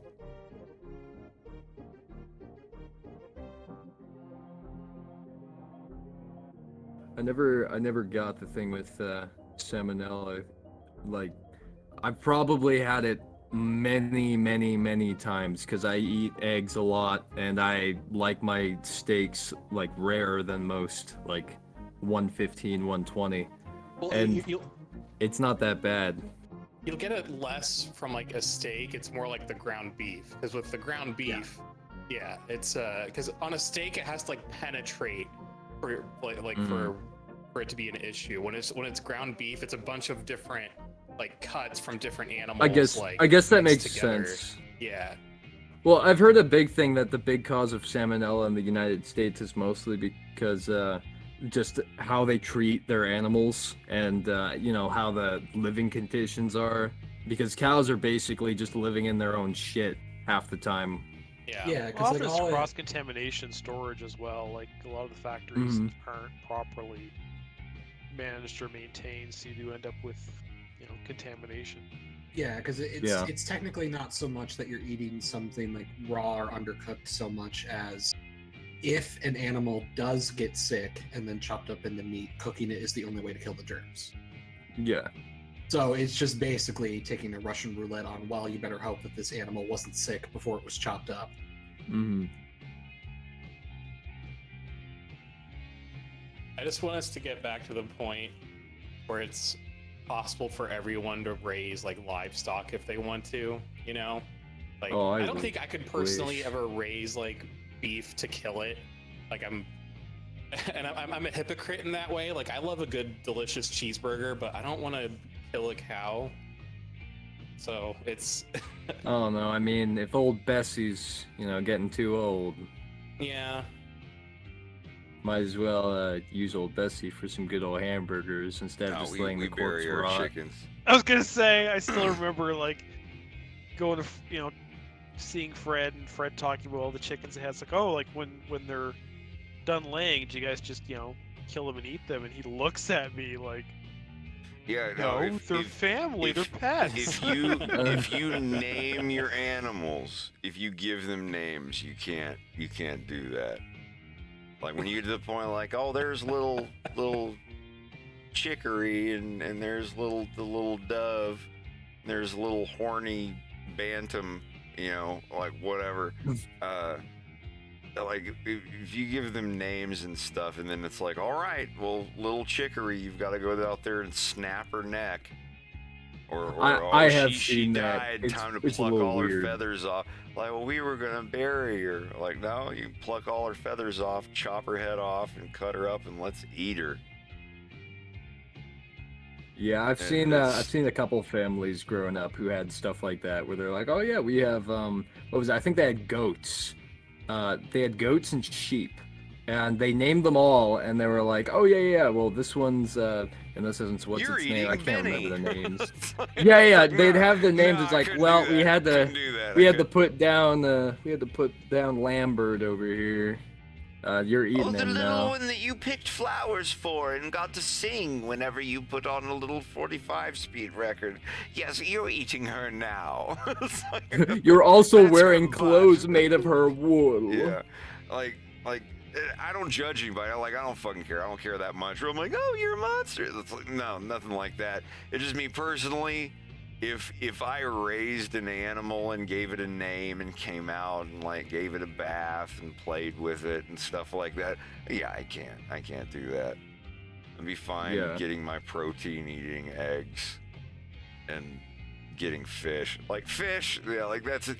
Like I cut the line of fish. Like fish, I will catch and eat. I don't fucking care. I'll cut the head off a fish and cook a fish and eat a fish. Fish a fish. That's fish, but like a little animal that you can get down on your knees and hold your arms out and it'll like run up to you happy and put its like head like down on your neck and like nuzzle into your neck and hug at you.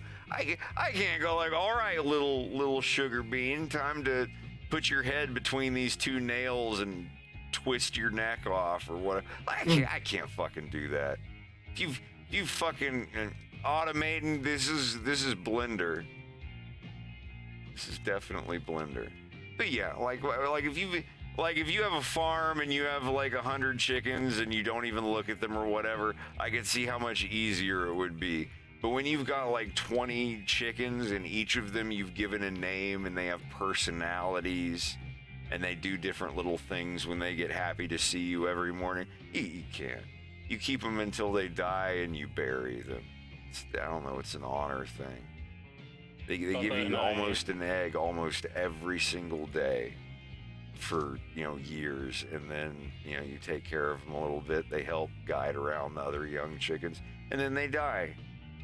And if they die naturally and you eat them, I don't fucking care. Like if you do that, then in that situation, I wouldn't care. But I couldn't take something and be like, sorry, I know I've like come out here and sing songs to you and hugged you every morning, but it's time to snap your neck and pull all your skin off and cook you in a fryer. Like I couldn't do that. It's chicken week, we can't upset the family. When you have developed a rapport, if I was starving and I was out in the woods and there was a deer or a turkey out there that I had never seen before in my life, and I had a crossbow, yeah, whatever. I gotta survive. But if it was something that I had bonded with and had like a rapport with, even just an animal, just like being nice to it and singing songs and whatnot, like yeah, I couldn't do that.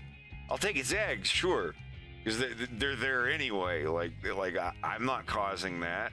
If they were out in the wild and not getting a train run on them by all the wild roosters, they would just be having like one of those eggs every other day anyway. Like it's, we're keeping them in a safe place and taking good care of them. And had a fox for a little while too. That was crazy. Oh, I've seen videos. Was it just like a wild one? Yeah, we took care of it for a little bit before we sent it to a sanctuary type place.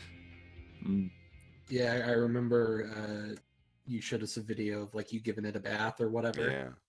Yeah. Wrapping it up like a little burrito. He was precious. Have you ever like accidentally walked into just like you said, fucking wild animals just getting a train run on them in the wild? No. I did with fucking wild elk a couple months ago, I think it was. It was like beginning of winter, and I swear to God that is the scariest shit like you will ever hear and see. In May, the mating season? Whatever for? We could leave now.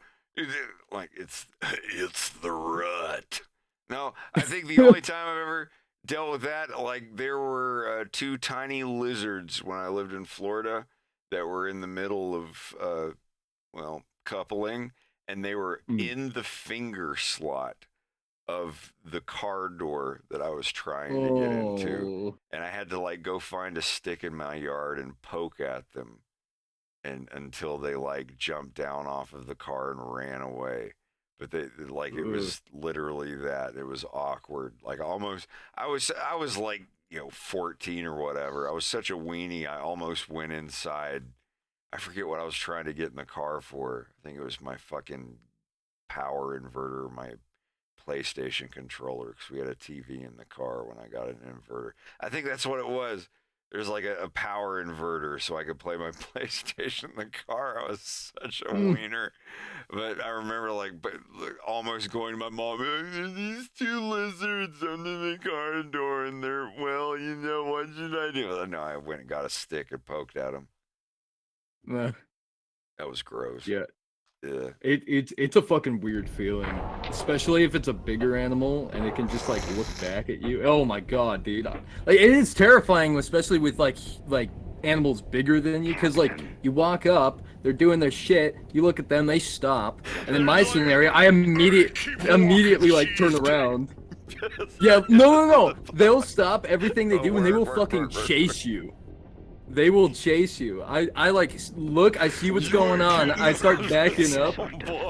These motherfuckers start running down the hill. I'm like, nah, I'm yeah, and they're fucking screeching and doing their shit. Your compliance, Captain. It was like 7 in the morning. I don't want to kill you, Ekblade. Yeah, like that. You know I'm walking off this train. Hey, Pearl, how's it going? The year is just where they get the angriest at anything. I have some cattle. My partner seems to think that I know what he said. Sometimes roll hay down for. And I was just rolling a bale down, and all of a sudden one of our cows starts charging at me. I had to take off and just let that thing run down by itself. And it started just sprinting from like one end of the pasture to the other in like a kicking fit. Never seen anything like it. It didn't have any horns or anything to prod me with, but it was scary. Come on, Jim. I guess it's just like a natural cycle. They get like pent up around that time of year. Mm-hmm. Slightly on topic with what we were talking about earlier, I try to avoid eating cows as much as I can. I mean, I will still cave on occasion and have a burger or a burrito with beef in it, but it's probably hard to cut beef out of my diet as much as I can. Because I like cows, they're nice. There's good meat alternatives too. I mean, if you don't want to eat beef, there's always like pork and chicken, and then if you don't want that, there's fish. Turkey's a good one. Yeah. Sorry, birds. I'm saving the mammals. Yeah, I can make some pretty good burgers and burritos and chili out of and quesadillas out of ground turkey. I used to make turkey sandwiches every day for a good 2 months, and it's pretty good. It's good for you.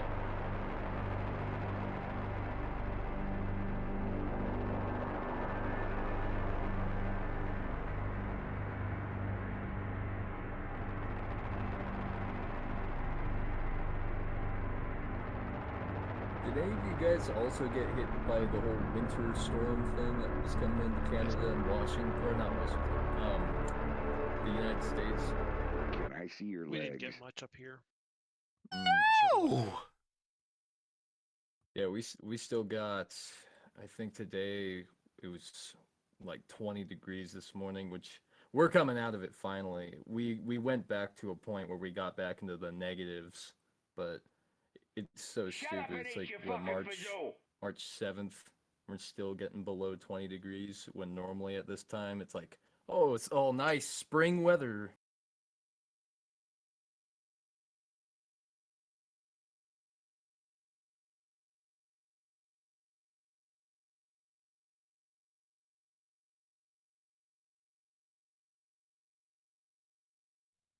I'm out around Chicago.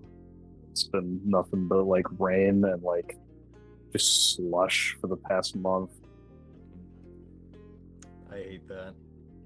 Yeah. That's probably the worst thing about this area is like the winter months.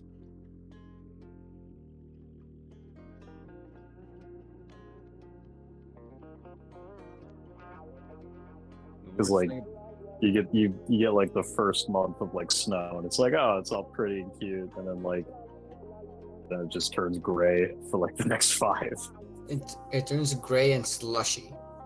You know, when like it's like when you get it in the pavement and it like melts a little bit and it just turns into like it mixes with the mud and dirt as well, and it just turns into this gross gray slush. It's like, yeah, there's nothing more depressing and Midwestern than just gray slush and snow on like the sides of roads and stuff. It's just, it's disgusting.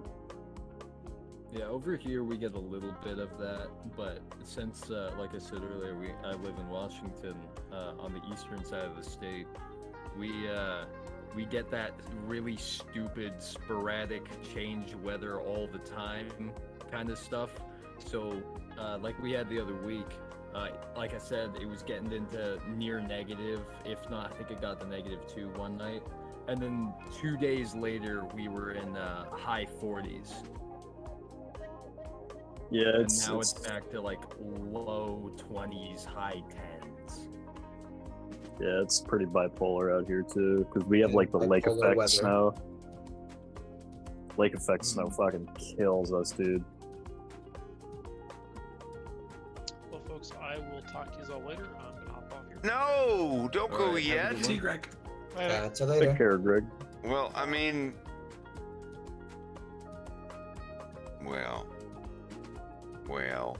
I mean, it's all right. You can go. I've never lived in a place with snow for long enough for me to get sick of it. You So I still have already this went. very romantic idea with snow. I will never get sick of snow, but ice is a different story. Yeah, that's true.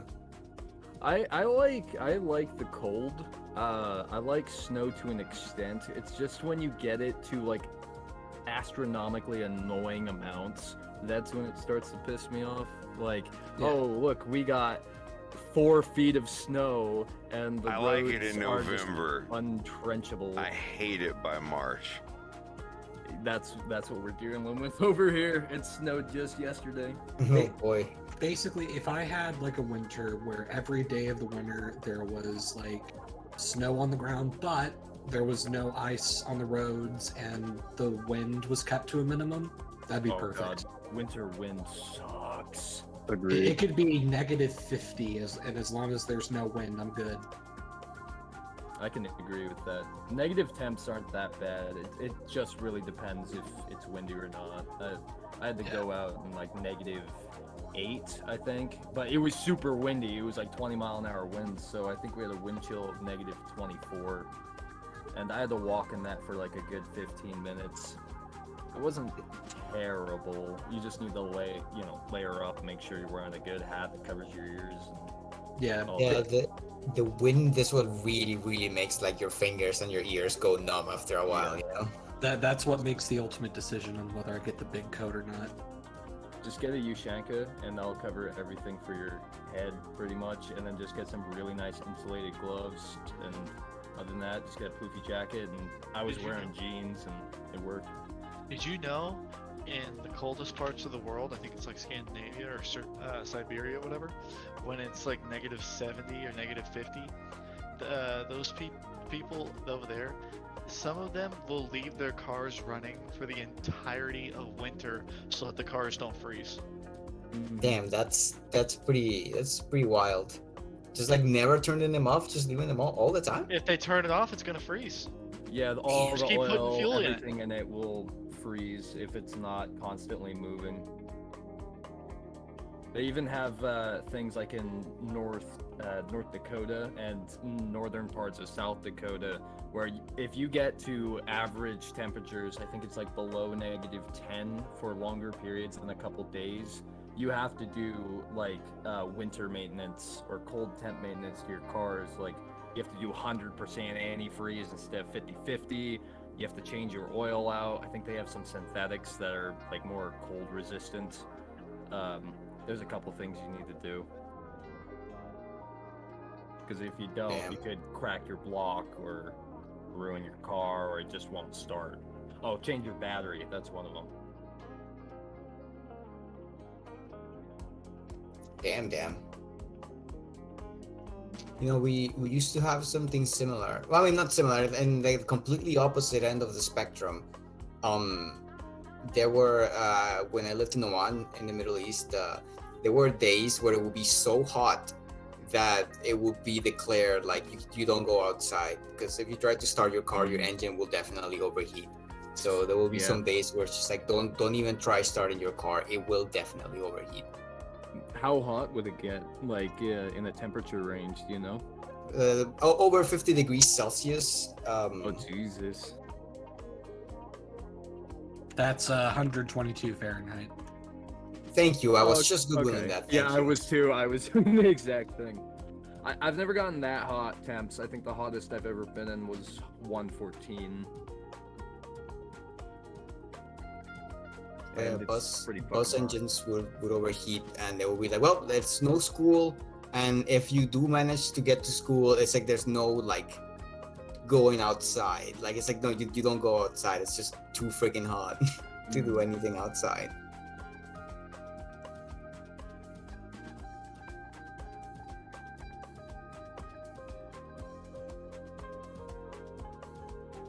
You'll have some guy over there though who'll be like, "Oh, this is a roll down the window type of day. Get that fresh, cool breeze." Get that fresh, dry breeze. Like it's. Oh yeah. It's not just the heat, but like the first time I walked in, like when I walked out of the airport, it was nighttime, and I breathed it in, and I felt the fucking mucus in my nostril like dry up, just like. You know that scene in, if you've ever seen the movie Rango, where he falls out of the tank and he falls on the pavement, and then the sun starts beaming on him, and he just like dries up and sheds the skin, and then he dries up and sheds another set of skin. It felt like that. Like it just, you start crinkling and then you start peeling, and then you crinkle again and you peel again. It's horrible, but you get used to it.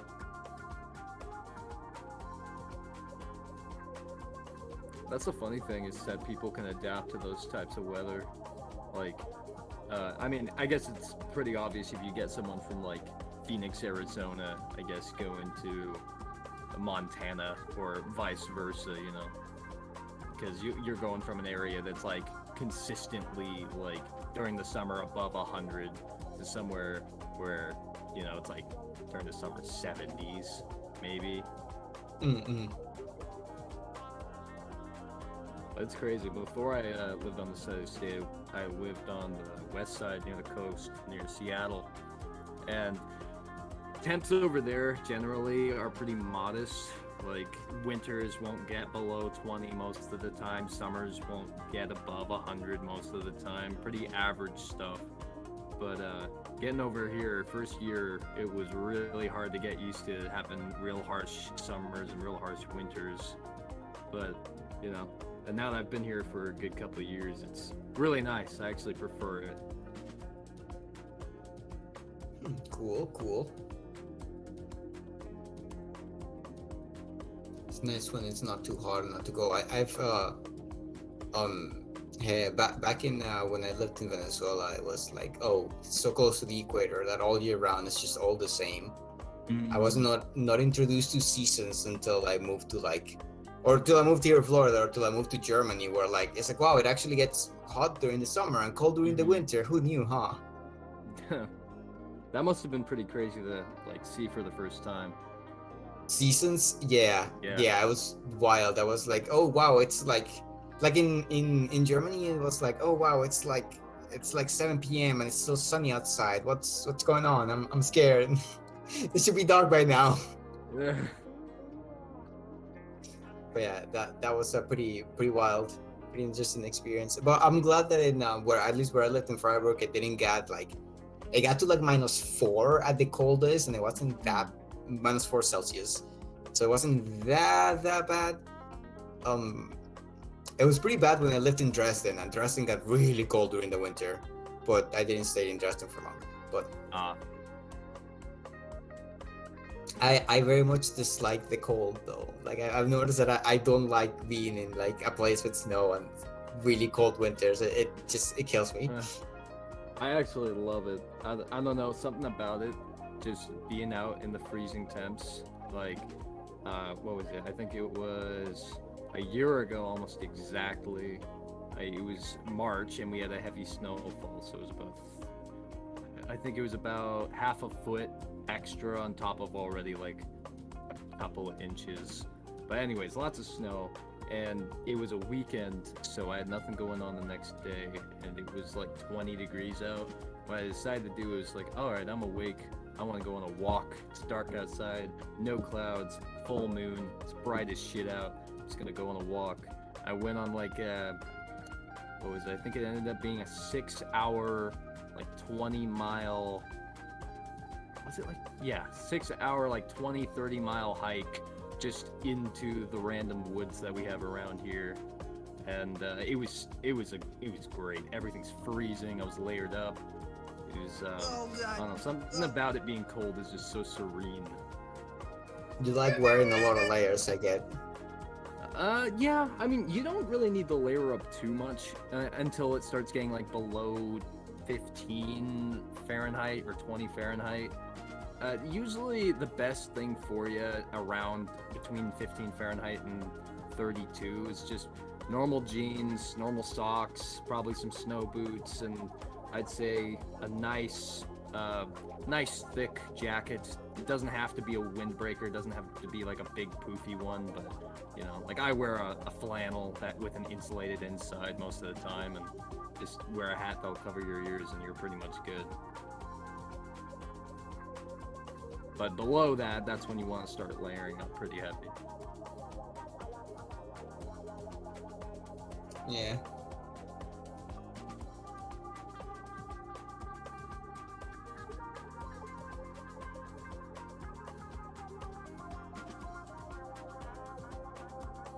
Definitely missing the hot weather right now though, and that's because I just really badly want to take like the doors and top the windshield off my car. I want it to be nice. I want it to be summer. I want to feel cool breeze on a hot day. Kind of missing that. It's finally warming up here, so it's getting its summer. I can smell the summer from here. I can smell the summer from here. I can't. It's snowing. Summer snow. It's okay. You just call it summer snow. Okay, that'll work.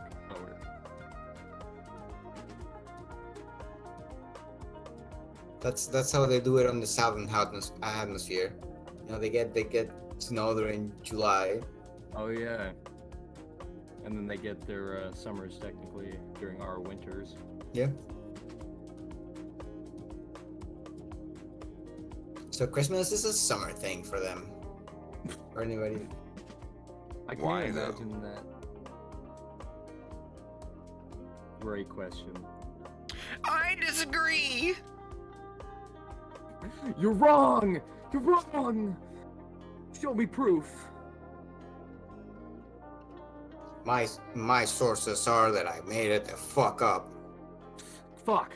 My sources are trust me, bruh. My source is my friend from work.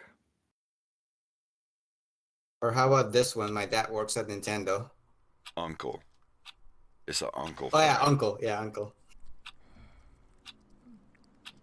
My grandpa works at Barnes and Nobles. He knows all the books that are coming out. He's crazy. He's telling me every single new release. He has some insider knowledge on George R.R. Martin. Ooh. Yeah, the wife picked up the chicken's alarm. I'll probably just read. I swear it's almost done. I'm working on it. I'm working on it. My uncle is Michael Soft, owner of the computer Microsoft. They're ready to see you now. Cool. Did you meet him? No. My dad's the guy that made Dirty Jobs. It's Mike Rowe. And he's also secretly the guy who actually made Windows. It was actually spelled like Microsoft back in the day. But, like, Bill Gates bought it from him because of a middleman deal that was done by my other uncle. You got cheated, man. I'm sorry. It's like the kid at I school don't that know was if you like, knew "Oh this, yeah, but you I'm got the friends with Super Beth." Nintendo? Well, I have the Super Duper Nintendo." I was like, "Nuh-uh, yes, huh? My uncle got it for me. It's the new system." Hey guys, Super Nintendo is wow. already old. It's about the This is Super big. Duper Nintendo. I'm really, yeah, that was fourth really grade proud for of me. this one. It's When I was different, in it's school new, around it's that exciting. time, that was about, when the Wii just This is came out, really the my Wii life's was new. work, and for you guys to Harold. take the Or I time guess out of he your was day still to in come Harold and check time. this out, I really I appreciate remember it. my my friends, friends. they would tell me Harold, these listen to me, dumb buddy. little Let's cut to the theories. chase here. One was about new Super We're just Mario not Brothers interested, at, like, okay? the final We're just not Bowser interested. fight. My one Just friend, the I figures fucking just hated aren't him for it there. to this day, and I still tease him People about aren't it. buying He this. was like, People "Oh, aren't did you buying know this that shit, it's Harold. really, It's nothing personal. Oh, nothing personal. No, you go inside it's, his gut, it's just and you have to, business, like, Harold. play I through mean, the level and at dodge least the just let me stomach show acid, you. I and think then I you could blow change him your up from the mind. inside. And little, like, Harold. 8-year-old me thought that was the We'd like you to leave craziest now. fucking thing in the world. So I tried for hours. Oh yeah, it's no tried to like jump inside his mouth during the fight and died every time. And he kept telling me every day, he's like, no, you're just not doing it right. It's real rare. You have to be really good at the game to do it. Fucking bastard. Little did he know that he was describing an entirely different Mario game. I don't even know if it was out at that time. I don't think Inside Story came out until later. He predicted the future, maybe? Well, his uncle did work for Nintendo. Yeah, so maybe he's got some inside knowledge there. I remember going to the Scholastic book fairs when I was in like elementary school, and I would get like all the like cheat code books that were just so fucking fake. And I remember, I got one, and I had a PS2 at the time, and I played a lot of GTA San Andreas. And I saw a bunch of pictures of like, oh, you do the cheat code, you can unlock Vegeta in San Andreas, and it was like the most obvious like modded game, like screenshots of like Goku and like fucking like Jason Voorhees running around killing people, and it's like, I put the code in, it didn't work, but the book can't lie, can it? Alright, I'll let you get one book at the book fair, but I don't want it to be a picture book or a comic book. I want it to be a real book. No Perhaps the video less game than guide 100 rules. pages.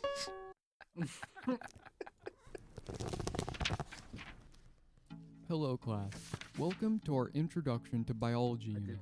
Today, once, and I ended we will up be going grabbing over the cell old structure, English version organelle of Moby function, and Dick. getting an early understanding on new biology.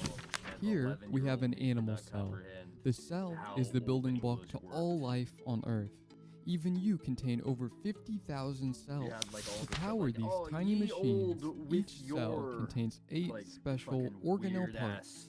The sentence flummox, arrangements." Kexlix rod, dendlets, Do they Shupple's still pocket, do book fairs? Is that still a thing? photogrammatic crumple. I don't know. I haven't been in elementary school in like 30 years. Organelles within the Oh, well, cell yeah, soaked I in a doubt it. cerebral goo called They probably oogle, do Kindle surrounded by an fire elastic events membrane now. called the cell screen.